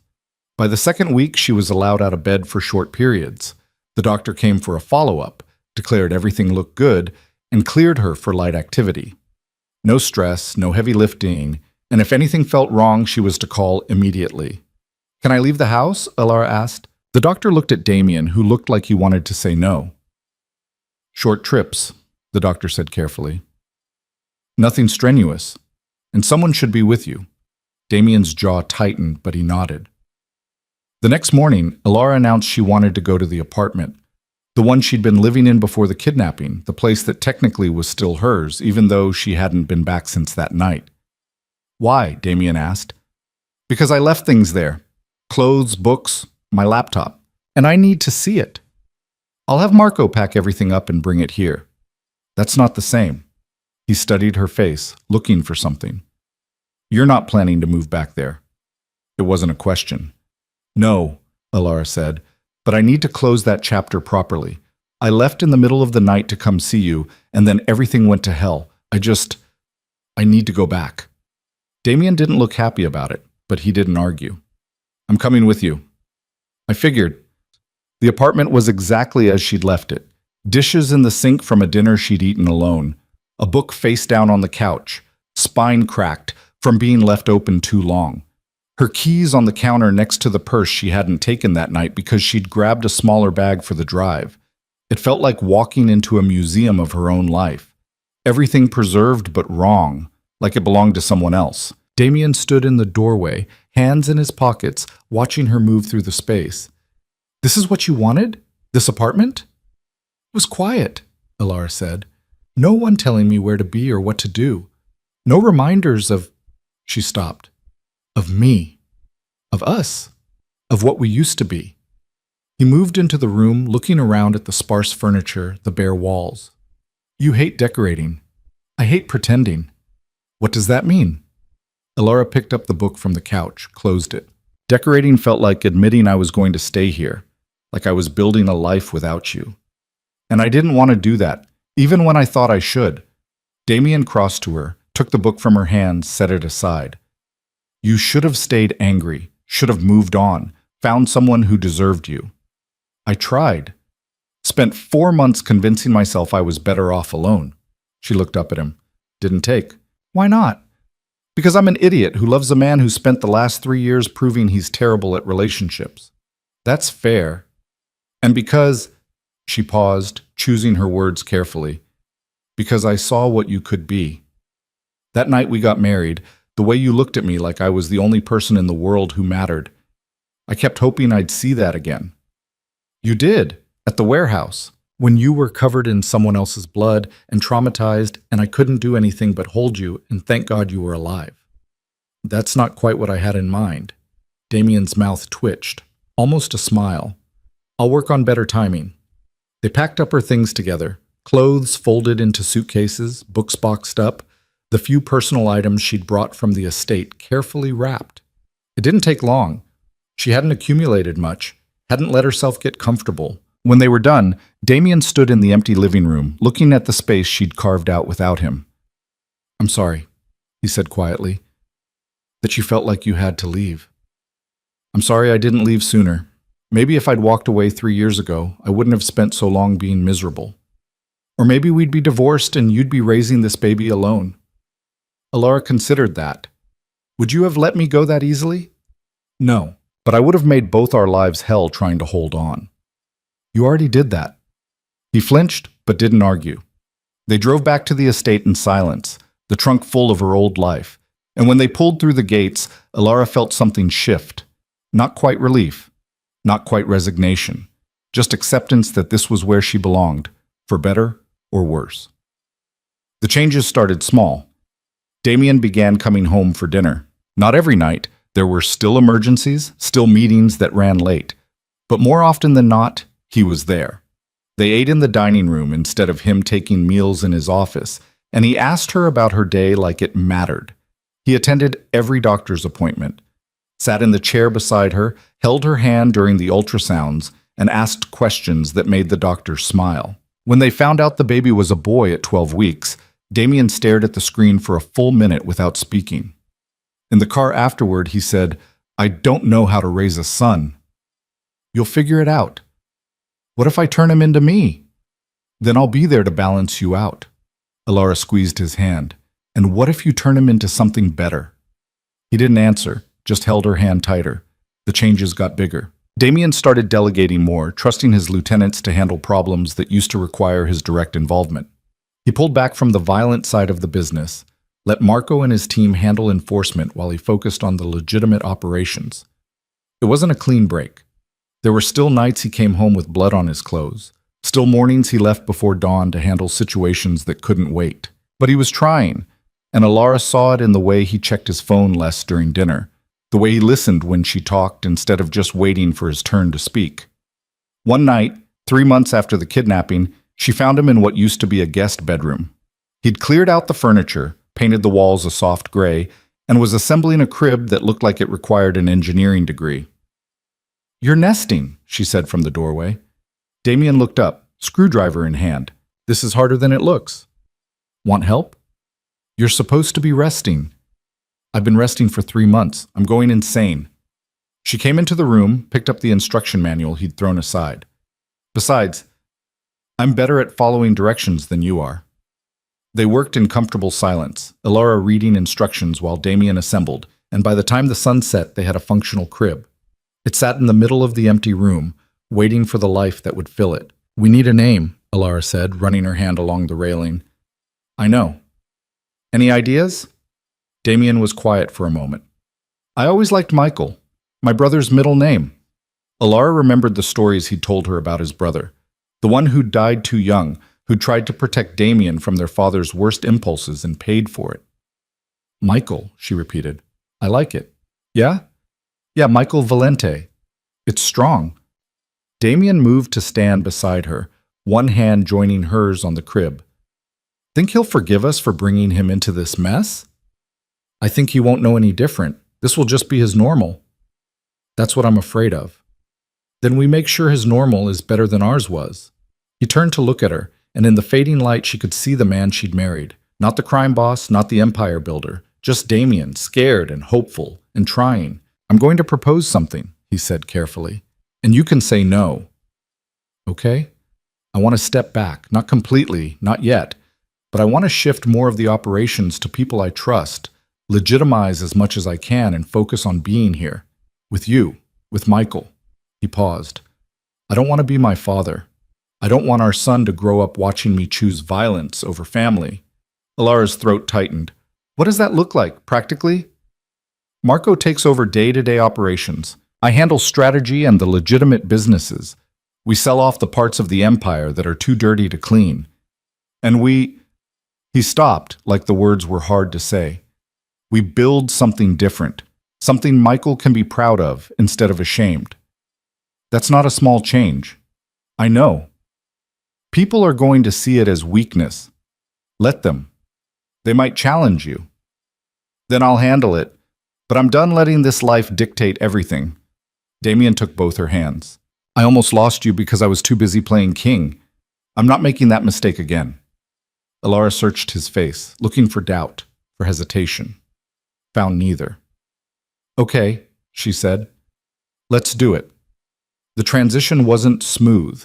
Within a week of Damien announcing the restructure, 3 of his captains asked for meetings. Not hostile exactly, but testing. Seeing if he was really stepping back or if this was some kind of play. Alara wasn't supposed to be at those meetings, but she showed up anyway, walked into the conference room where 5 men sat around a table looking at Damien like he'd lost his mind. "Mrs. Valente," one of them said, standing. The others followed, awkward and uncertain. "We didn't know you'd be joining us." "I wasn't planning to." Alara took the empty chair beside Damien. "But then I heard you were questioning my husband's decisions, and I thought I should clarify a few things." The room went quiet. "Damien's not stepping back because he's weak," she continued. "He's stepping back because he's smart enough to know that running an empire by yourself is how you burn out or get killed. He's building something sustainable, something that lasts beyond him." She looked at each of them in turn. "If you have a problem with that, now's the time to say so, because once we move forward, there's no going back." The oldest captain, a man named Sal, who'd worked for Damien's father, leaned back in his chair. "With respect, Mrs. Valente, this is business, not family matters." "With respect," Alara said, "everything is family matters. That's the point. You think the people gunning for Damien care about the difference? They'll come for all of us if they sense weakness." She paused. "So either you're in or you're out. But you don't get to be halfway." Sal studied her for a long moment. Then he smiled, slow and surprised. "You're just like your husband said, tougher than you look." "I'll take that as a compliment." "It is." Sal looked at Damien. "All right, I'm in. But if this goes sideways, I reserve the right to say I told you so." "Fair enough." The others fell in line after that, some more reluctantly than others. But by the time the meeting ended, they had a plan. Marco would handle enforcement. Sal would oversee the legitimate businesses. And Damien would act as final authority without being buried in daily operations. After everyone left, Damien turned to Alara. "That was either brave or stupid. You married me. You should know by now I'm both." He laughed, pulled her into his lap. "Thank you." "For what?" "For backing me up, for not letting them see doubt." "I don't have doubt. You're doing the right thing." "You sure about that?" "No, but I'm sure about you." He kissed her, soft and grateful, and Alara thought maybe, just maybe, they were going to be okay. The next month brought more changes. Damien sold 3 of his shadier operations to other families, took losses to get out clean. He pulled money out of offshore accounts and invested in legitimate businesses, real estate, a security company, even a small tech startup that Marco's cousin was running. It wasn't a complete transformation. There were still parts of the empire too entangled to untangle, still violence on the edges when rival families tested boundaries. But it was progress. Alara's belly grew, and with it came a weird sense of normalcy. She started redecorating the nursery properly, with Sophia's help. The woman had proven useful, smart, organized, and paranoid enough to catch potential threats before they became problems. "I still don't trust her completely," Damien said one night, watching Sophia through the window as she left the estate. "Neither do I, but she's trying. Because she's scared. Fear's a good motivator." He pulled Alara close, one hand resting on her swollen stomach. 6 months now, Michael's kicked strong enough to feel from the outside. "You're too forgiving. You're too suspicious. We balance each other out." "That's what I keep telling you." At 7 months, Alara started having nightmares. Not every night, but often enough that Damien started sleeping lighter, ready to wake her before the dreams got too bad. They were always the same. The warehouse, the zip ties cutting into her wrists, the gun pointed at her head. But in the dreams, Damien didn't come. The door stayed closed, and the shot fired, and she'd wake up gasping with her hands on her stomach, terrified that the baby was gone. "It's just anxiety," the therapist said when Alara finally admitted she was having them. "Perfectly normal after trauma, especially combined with pregnancy hormones. But we should work through it." So she did. 2 sessions a week talking about the kidnapping, about her marriage, about the fear that she was bringing a child into a world too dangerous to survive. Damien started coming to some sessions. Not all of them. Some things she needed to work through alone, but enough that the therapist could see them together, could help them navigate the landmines their relationship had become. You hold a lot of resentment, the therapist said to Alara during one joint session. Toward Damien, toward yourself. That's not going to disappear overnight. I don't expect it to. But you expect him to fix it. Alara looked at Damien sitting in the chair beside her with his hands clasped between his knees. I expect him to try. And if trying isn't enough, then we deal with that when it happens. The therapist turned to Damien. What about you? What do you expect from Alara? Nothing, he said quietly. She's already given me more than I deserve. That's not an answer. What do you want from this relationship? Damien was quiet for a long time. Then, I want her to look at me the way she used to, before I ruined everything. I want to be the person she fell in love with instead of the person she learned to tolerate. Alara's chest tightened. I don't tolerate you. Don't you? He met her eyes. Be honest. How many times in the last 3 years have you looked at me and thought about leaving? She wanted to lie, wanted to tell him never, that she'd always believed in them. But the therapist was right about resentment, and it had been building for longer than she wanted to admit. A lot, she said finally, almost every day after the miscarriage, and most days after that. Damien absorbed that like a hit, but didn't look away. Why didn't you? Because leaving felt like admitting I'd failed, and I didn't want to be another person you destroyed. So you stayed and let me destroy you slowly instead. I stayed because I loved you. Even when I hated you, I loved you. That's not healthy. No, Alara agreed. It's not. The therapist let the silence sit for a moment, then, where do you want to be a year from now, both of you? Alara thought about it. I want to trust him again, not just with the big things, but with the small things. I want to believe when he says he'll be home for dinner, he'll actually be there. I want to stop waiting for the other shoe to drop. And you? The therapist asked Damien. I want to deserve her trust. I want to be the husband and father I should have been from the start. He paused. And I want to stop feeling like I'm one mistake away from losing everything that matters. That's a lot of pressure. I know. Have you considered that maybe some of that pressure is coming from inside? That you're punishing yourself more than Alara is? Damien didn't answer, but his jaw tightened. After the session, they sat in the car for a long time without starting the engine. Was I too honest? Alara asked finally. No, you were exactly honest enough. Damien's hands gripped the steering wheel. I knew you thought about leaving, I just didn't know how often. Does it change anything? Should it? I don't know. He turned to look at her and his eyes were red-rimmed. I'm sorry for all of it, for being someone you wanted to leave. I'm sorry I stayed without telling you how much I was hurting. Don't apologize for that. That's on me. It's on both of us. We're both responsible for how broken this got. Damien reached over, took her hand. So how do we fix it? One day at a time, I guess. Keep showing up, keep trying. That's it? That's everything. He brought her hand to his lips, kissed her knuckles. One day at a time. At 8 months pregnant, Alara was huge and uncomfortable and so tired of being pregnant she could scream. Everything hurt, her back, her hips, her feet. She couldn't sleep because Michael had decided nighttime was party time, couldn't eat more than a few bites without feeling sick, and her patience was worn down to nothing. Damien took the brunt of her mood swings without complaint, brought her ice cream at 2 a.m. when she couldn't sleep, rubbed her feet while she watched terrible reality TV, and didn't point out when she cried over a commercial about puppies. I hate this, she said one night, sprawled on the couch because sitting upright was impossible. I hate being pregnant, I hate feeling like a whale, and I hate that everyone keeps telling me it'll be worth it. It will be. You don't know that. No, but I believe it. That's because you're not the one whose body feels like it's trying to turn inside out. Damien crouched beside the couch, pushed hair out of her face. You're right. I'm sorry. Don't apologize. Just be here. That's all I need. I'm not going anywhere.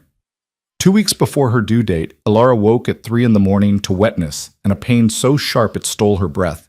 Damien was up immediately, phone in hand, calling the doctor, while Alara tried to remember how to breathe through contractions. It's too early, she gasped. He's not supposed to come yet. 2 weeks isn't too early. The doctor said any time after 37 weeks is fine. Damien was already dressed, helping her into shoes, grabbing the hospital bag they'd packed a month ago. You're okay. We're okay. They weren't okay. The contractions were coming fast. Too fast. And by the time they got to the hospital, Alara was barely coherent. The doctor took one look at her and ordered immediate intervention. The baby's in distress, she said calmly, too calmly. We need to do an emergency C-section. What? Alara tried to sit up, but another contraction hit and she collapsed back. No, I can do this. Just give me... Alara! Damien's face was white. Listen to her. His heart rate is dropping, the doctor said. We don't have time to wait. I need you to trust me. Alara looked at Damien, saw her own terror reflected in his eyes, and nodded. Everything happened fast after that. They wheeled her into an operating room, gave her an epidural that barely took the edge off, and draped a sheet across her chest so she couldn't see what they were doing. Damien sat beside her head, holding her hand so tight she thought bones might break. I'm scared, she whispered. Me too. If something happens, nothing's happening. You're both going to be fine. But if... No. His voice was steel and terror. You don't get to do that. You don't get to give up. Not now. Alara wanted to argue, but the pressure on her stomach increased, and suddenly the doctor was saying, Here we go. And there was a moment of pulling and pressure, and then a cry. Small and angry, and the most beautiful sound Alara had ever heard. It's a boy, the doctor said, and Damien's hand loosened in hers. Is he okay? Alara tried to see, but the sheet blocked everything. Let me see him, please. They brought Michael over, still covered in vernix and blood, his face scrunched up and furious at being evicted from his warm home. The nurse placed him on Alara's chest for just a moment, long enough for her to feel the weight of him, see his eyes open and focus on her face, before they took him away to clean him up. Damien watched them go like he'd forgotten how to move. He's okay, the nurse said gently. 7 pounds, 3 ounces. Perfect APGAR scores. You did good, Mama. Alara started crying then, ugly sobs she couldn't control, relief and exhaustion and hormones all crashing together. Damien leaned down, pressed his forehead to hers, and she felt wetness on his face that wasn't hers. We have a son, he said, voice cracking. We have a son, Alara. I know. He's perfect. I know. I'm terrified. Me too. They brought Michael back 20 minutes later, wrapped in a blue blanket, a tiny hat covering his dark hair. The nurse showed them how to hold him, how to support his head, and then she left them alone. Damien sat in the chair beside Alara's bed, Michael cradled in his arms, and stared at his son like he was trying to memorize every detail. He has your nose, Alara said. He has your mouth. He's going to be handsome. He's going to be spoiled. I'm never saying no to this kid. Yes, you will. We agreed. No spoiling. I lied. Alara laughed, exhausted and sore, but happier than she'd been in years. Give him here. I want to try feeding him. Damien handed Michael over carefully, like he was made of glass, and watched as Alara struggled through the first attempt at breastfeeding. It was awkward and painful, and nothing like the book said it would be. But eventually Michael latched, and the relief on his face made everything worth it. We made this, Damien said quietly. This perfect, tiny human. How did we make something this good?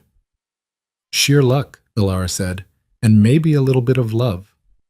More than a little. She looked up at him, at the man who'd failed her and found her and was trying so damn hard to be better. Yeah, more than a little.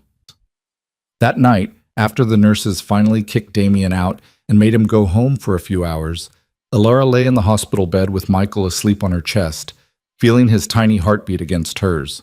She thought about the storm-lashed night 4 months ago when she'd stood at those gates, pregnant and alone, and convinced her marriage was over. Thought about the warehouse, the terror, the moment she'd been certain she was going to die. And she thought about now. About Damien coming back from the cafeteria with bad coffee and a stuffed elephant bigger than their son. About the way he looked at Michael like he'd been given a miracle he didn't deserve.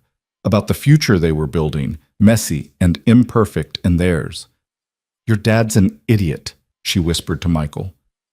But he's our idiot, and he's trying so hard to be good for you. Michael made a small sound, shifted against her, and went back to sleep. Alara closed her eyes, and for the first time in 3 years, she felt something that might actually be peace. The first night home from the hospital, Michael screamed for 4 hours straight. Alara tried everything: feeding, changing, rocking, singing lullabies her mother used to sing to her. Nothing worked. He just kept crying, red-faced and furious, and by 2 in the morning she was crying too. Damien took him from her arms. "Go sleep. I can't just... You had major surgery 3 days ago. You need rest." He was already walking toward the nursery, Michael wailing against his shoulder. "I got this." "You don't know what you're doing." "Neither do you. We'll figure it out together." Alara wanted to argue, but exhaustion won.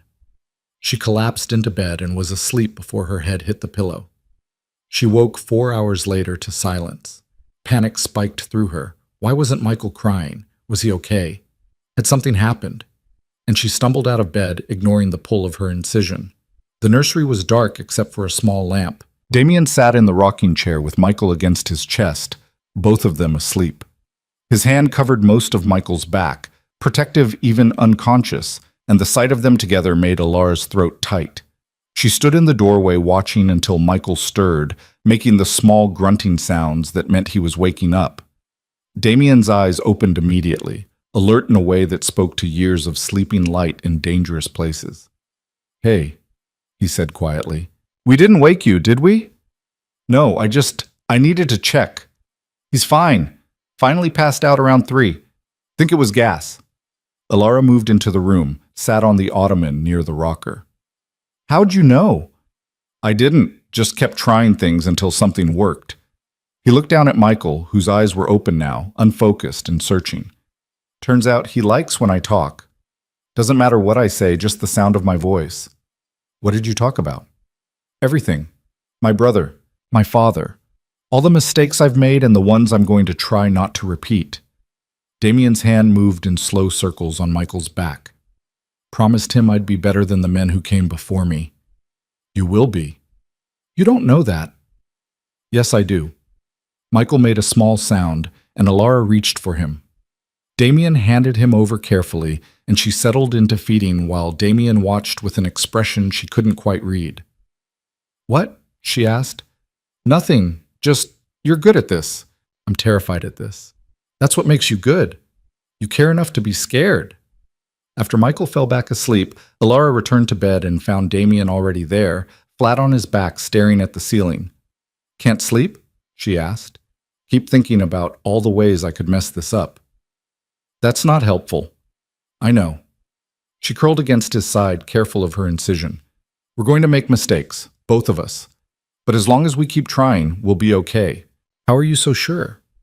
"Because I've seen you at your worst and you're still here, still fighting to be better. That's all any parent can do." He turned his head to look at her. "I love you. I don't say it enough." "You say it plenty." "I don't show it enough." "You're showing it now. 3 a.m. with a screaming baby, talking him through your trauma. That's love." Damien pulled her closer, and they lay there in the dark listening to Michael's soft breathing through the monitor until morning came. The first month was hell. Michael had colic. The pediatrician was sympathetic but useless, offering suggestions that didn't work and platitudes about it getting better.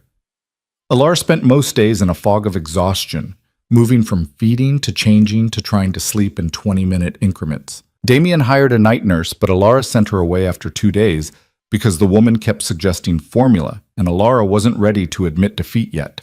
So they suffered through it together, taking shifts, learning Michael's different cries and what they meant.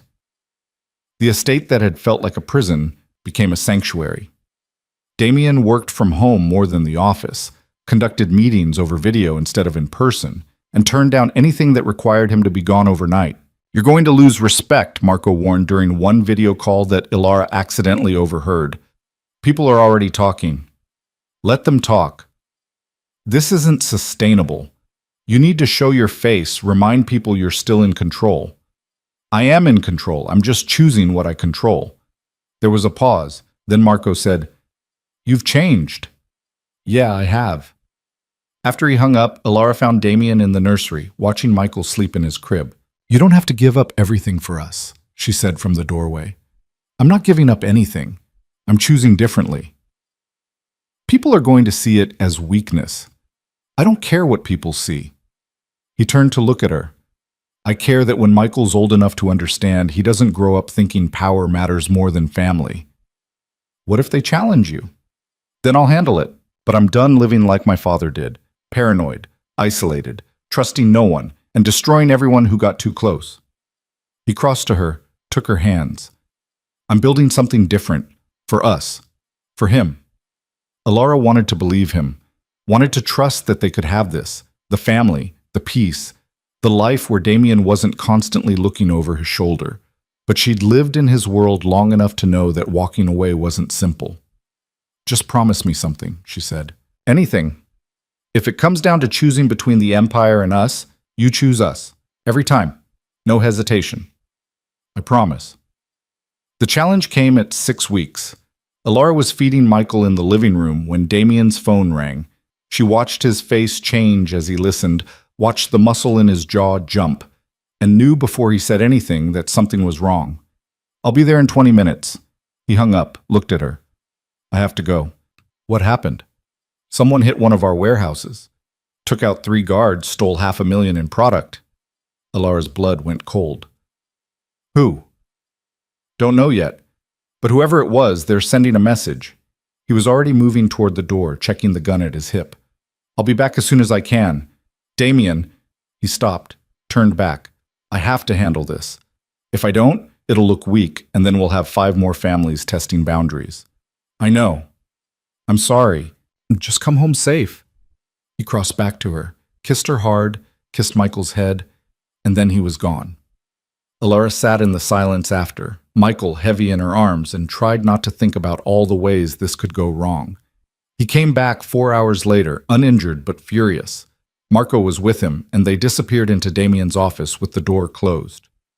Raised voices carried through the walls, but Alara couldn't make out words. When Marco finally left, Damien emerged looking like he'd aged 5 years. What happened? Alara asked. It was the Kozlov family. Russians who think I've gotten soft, that they can push into my territory without consequences. He sat on the couch, dropped his head into his hands. I have to respond. If I don't, every 2-bit operation from here to Boston is going to think they can take shots at me. What does responding look like? He didn't answer right away. When he did, his voice was flat. Violence. The kind that makes people remember why they were afraid of me in the first place. Alara's stomach turned. This was the cost. The price of the life he'd built. The empire he was trying to walk away from. You didn't just leave. Not without blood. Can Marco handle it? She asked. He could, but it won't have the same impact. They need to see me. Then go. The words hurt to say, but she meant them. Do what you have to do, but come home when you're done. Damien looked up at her, surprise and something else, maybe relief, in his eyes. You're okay with this? No, but I understand it. Just don't let it pull you back in. This is the last time, right? After this, you're done. After this, I'm done. He left at midnight. Alara stayed up, unable to sleep, Michael asleep against her chest, while she scrolled through news sites looking for reports of violence. Nothing for 2 hours. Then a breaking news alert about a fire at a warehouse in the industrial district. No casualties reported, but the building was a total loss. Her phone rang. Damien. I'm okay, he said before she could ask. It's done. What did you do? Sent a message. They'll think twice before trying again. Are you coming home? Yeah, give me an hour. He made it back in 45 minutes, smelling like smoke and gasoline. Alara met him at the door, and he pulled her into his arms without speaking. It's done, he said again, like he was trying to convince himself. It's over. But it wasn't over. 2 days later, Damien got a call from the Kozlov family's head. They wanted a meeting. Neutral ground, no weapons, just talk. It's a trap, Marco said immediately. Probably. But if I don't go, they'll see it as fear. So don't go, send someone else. That's not how this works. Alara listened to them argue from the doorway, Michael asleep in the carrier strapped to her chest. When there was a break in the conversation, she spoke up. Take the meeting. Both men turned to look at her. But I'm coming with you, she continued. Absolutely not, Damien said. You think they'll try something violent in front of a woman with a baby? I think they'll do whatever serves their interests. Then make sure it serves their interests to play nice. Alara shifted Michael's weight. You said you're done with violence. Prove it. Go in there and negotiate instead of shooting first. Damien looked like he wanted to argue, but something in her expression stopped him. This isn't your fight. Yes, it is. I'm your wife. That makes it my fight, too. He turned to Marco. What do you think? Marco was quiet for a moment. Then, she's right. They're less likely to pull something if she's there, and if they do, he shrugged. We'll be ready. The meeting was set for the next day at a restaurant downtown. Neutral territory, public enough to discourage violence, private enough for a real conversation. Alara dressed carefully. Nothing too expensive that would read as flaunting. Nothing too casual that would seem disrespectful. She settled on simple black, pearls at her throat, her hair pulled back. Professional. Unthreatening. A wife, not a player. Michael went in the carrier again because leaving him home felt wrong and bringing him sent its own message. This is my family. This is what you're threatening. Damien drove, silent and tense, one hand on her knee. Marco followed in a separate car with 2 additional security personnel, close enough to intervene if needed, but far enough to not seem aggressive. The restaurant was half empty, lunch rush not yet started. A man sat alone in a booth at the back, older, late 50s, with cold eyes and a face that had seen too much violence. Victor Kozlov. He stood when they approached, nodded once. Mr. Valente, and you brought your wife. How domestic. She insisted, Damien said evenly. This is Alara, and our son Michael. Victor's eyes flicked to the baby, expression unreadable. Congratulations. First child? Yes. Beautiful boy. Looks like his mother.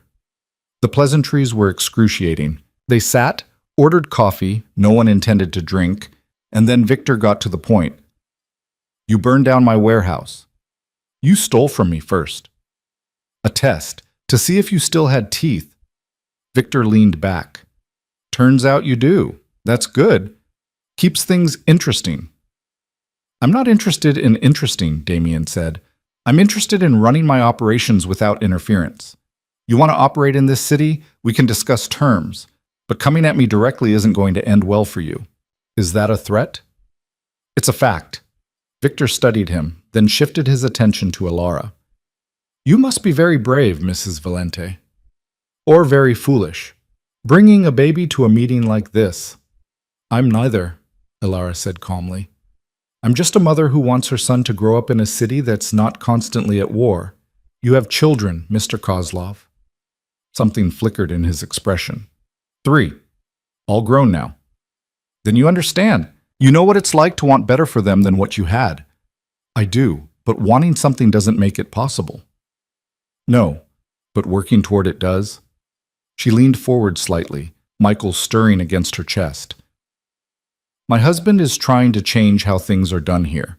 Less violence, more business. If you're smart, you'll work with him instead of against him. Because the alternative... She paused. The alternative is more burned warehouses and dead soldiers. And for what? Pride? Victor's mouth twitched, almost a smile. You're wasted on him. Should have been the one running things. She is, Damien said quietly. She just lets me think I'm in charge. Victor laughed then, a genuine sound that changed his whole face. All right, I hear you. We can work together, but I want territory north of the river. The docks you've been sitting on without using. I'll give you access, not ownership. 60-40 split on profits. 70-30. 65-35, and I'll throw in security support for the first 6 months.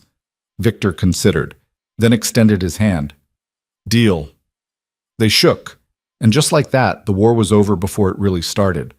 On the drive home, Damien was quiet, not upset, just processing. You're good at that, he said finally. At what? Negotiating, reading people, being the reasonable one in the room. Someone has to be. He glanced over at her, and there was pride in his expression. You should do it more. The negotiating. You're better at it than I am. I'm better at it because I don't have your reputation. People don't see me as a threat. Yet. I don't want to be a threat. I want to be a partner. You are. Then treat me like one. Include me in decisions. Let me help with the business side. You said you wanted to go legitimate. Let me help build that. Damien pulled into the estate gates, parked, but didn't get out. You really want that? To be involved? I really do. Okay. He turned to face her fully. Okay. We'll do it together. The next 6 months were a whirlwind.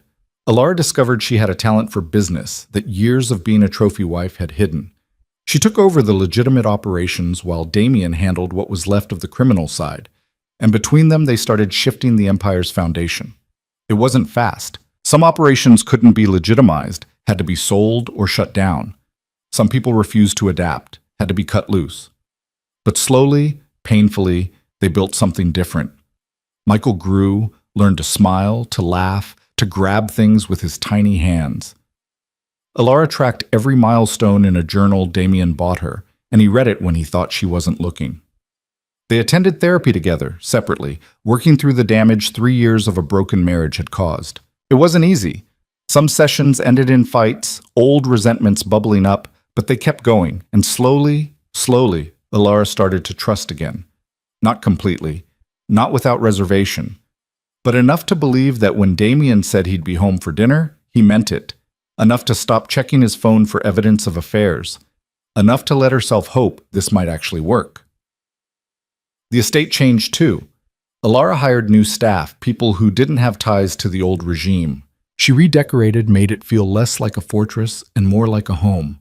Gardens that had been neglected for years were restored, and she spent afternoons in them with Michael, letting him feel grass and watch birds. Damien started teaching her the business, not just the legitimate side, but how the whole thing worked. Who the players were, what the alliances looked like, where the vulnerabilities existed. She learned fast, asked questions that made him think differently, and soon he was running major decisions past her before implementing them. You're good at this, he said one night after a particularly successful negotiation with a construction union. Really good. I had a good teacher. Bullshit.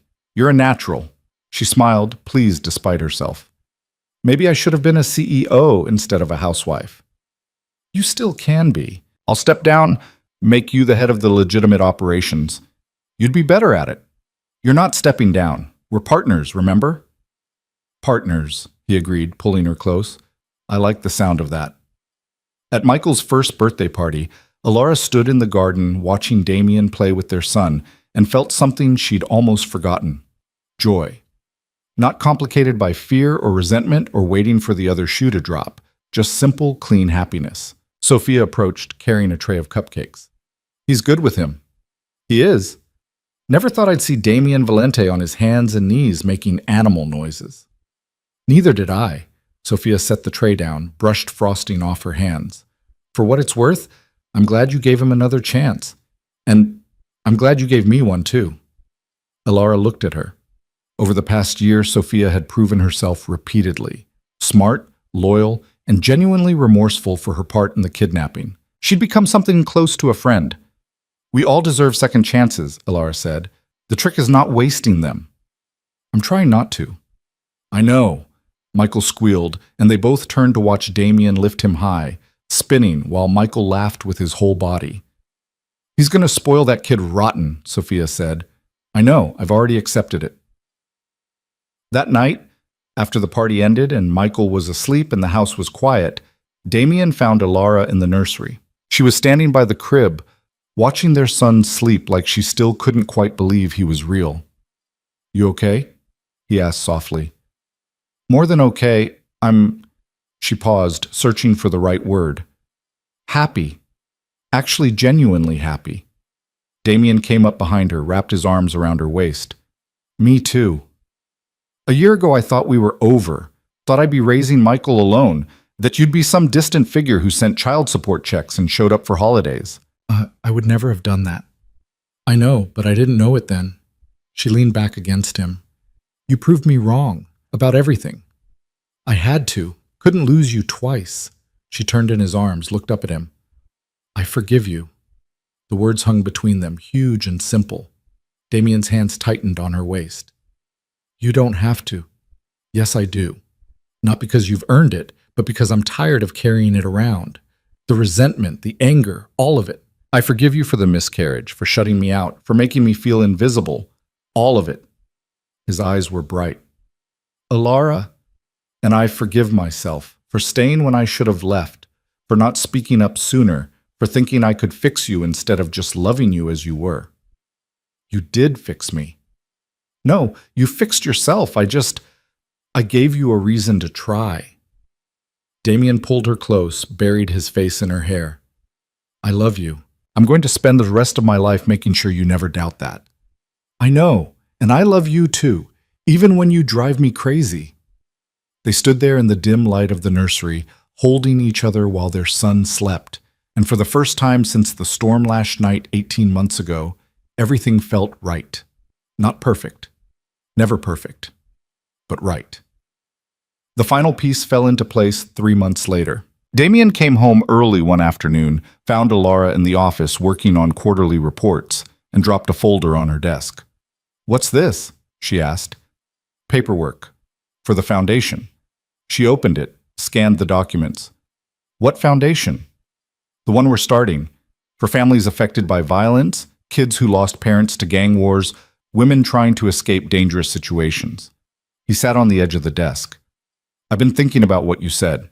About using our resources to help, instead of just taking. This is how we do that.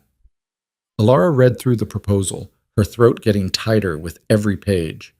Funding for counseling services, legal aid, safe housing, education programs, and job training. Everything they could do with the money Damien had made destroying lives, now redirected to rebuilding them. This is...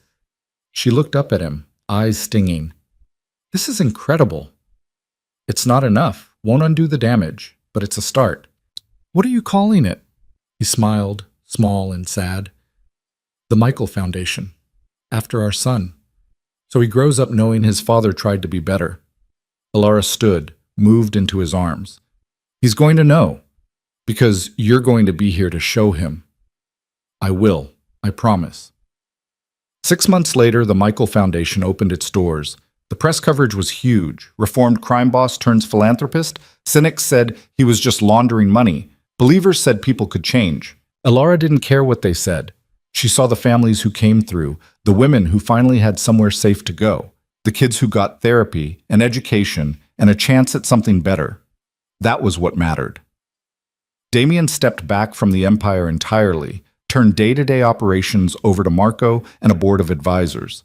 He kept ownership, kept final say on major decisions, but he wasn't in the trenches anymore. Wasn't the first call when something went wrong. He was just a father, a husband, a man trying to make up for the damage he'd caused. On a Sunday morning 2 years after that storm last night, Alara woke to an empty bed. She found Damien in the kitchen, already dressed, making pancakes while Michael sat in his high chair babbling about dinosaurs. You're up early, she said. Couldn't sleep, too excited. About what? He grinned, looking younger than she'd seen him in years. It's a surprise. Get dressed. We're going somewhere. An hour later, they pulled up to a building downtown. Not fancy, not in the best neighborhood, but solid. The sign above the door read, New Beginnings Community Center. What is this? Alara asked. The Foundation's first standalone facility. Opened last month, but I wanted to wait until today to show you. He unbuckled Michael from his car seat, held him on his hip. Today's the 2-year anniversary of the night I almost lost you.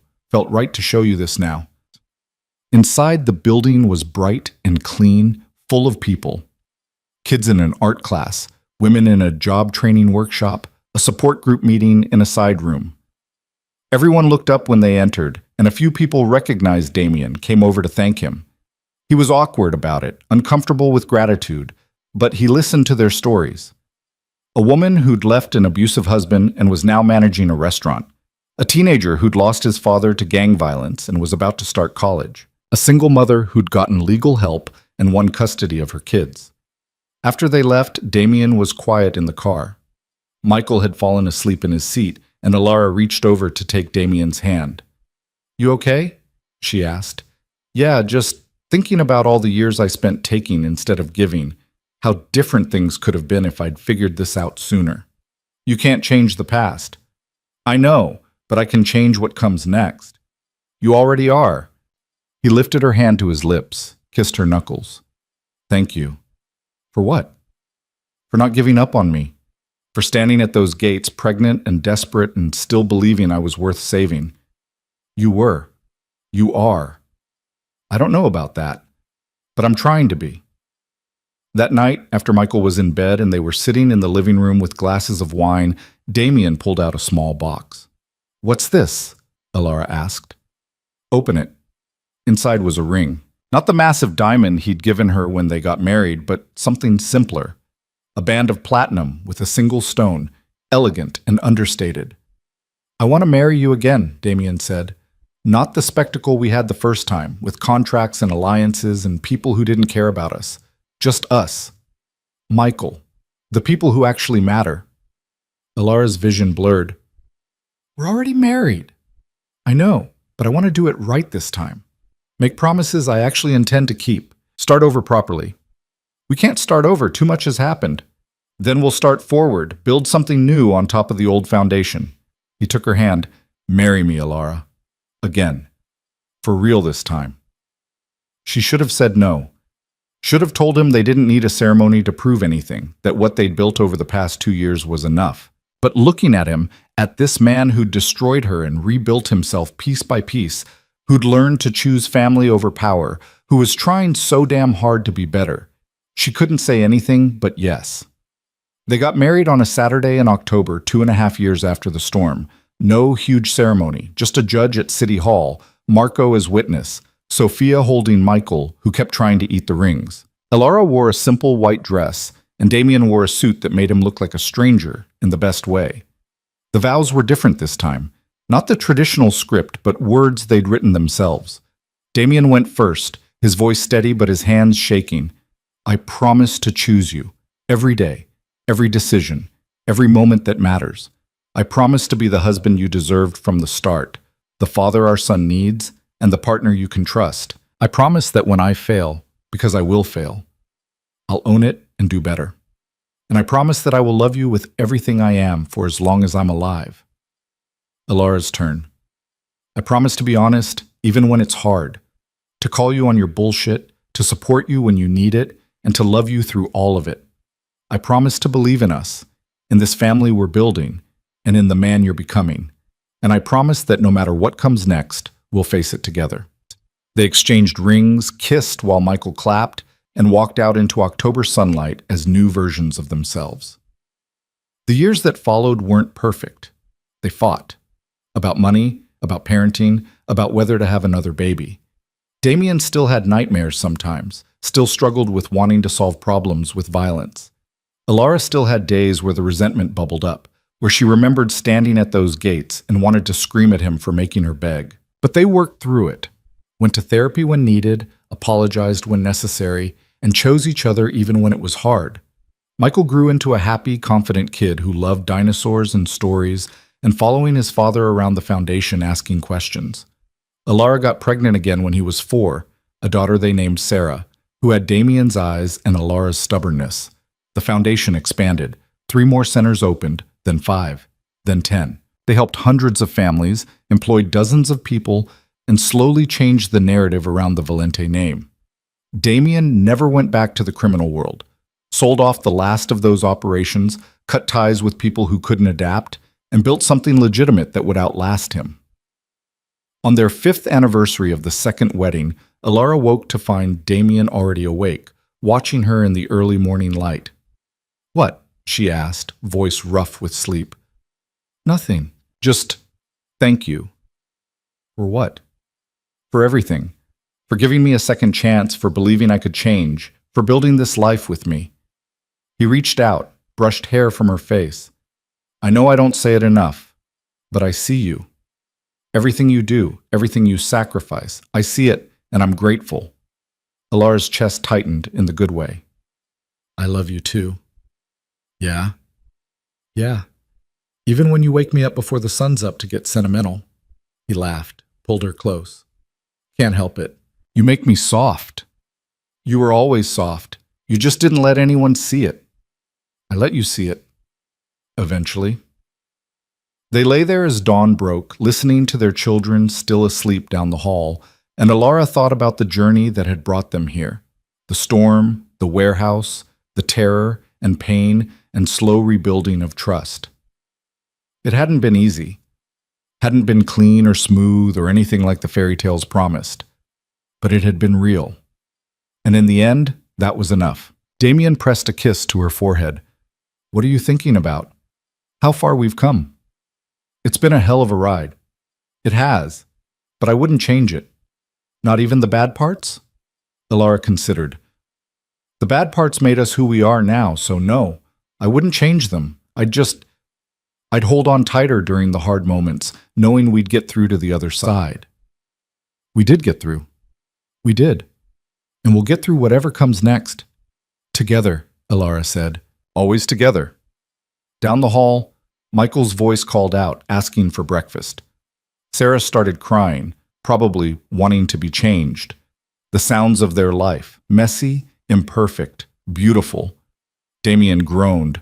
I'll get them. We'll both get them. They climbed out of bed together, walked toward the noise and chaos of their children, and Alara realized this was it. This was the happy ending she'd stopped believing in. Not perfect, not tied up with a bow, but real and earned, and theirs. The storm last night felt like a lifetime ago. The woman who'd stood at those gates, broken and desperate, was gone. In her place was someone stronger, someone who'd learned that love wasn't about grand gestures or never failing. It was about showing up, day after day, choosing each other when it was hard, building something worth keeping. And as Alara lifted Sarah from her crib and watched Damien help Michael get dressed, she knew without question that they'd done exactly that. They'd built a life worth living, and they'd keep building it, together, for all the years to come.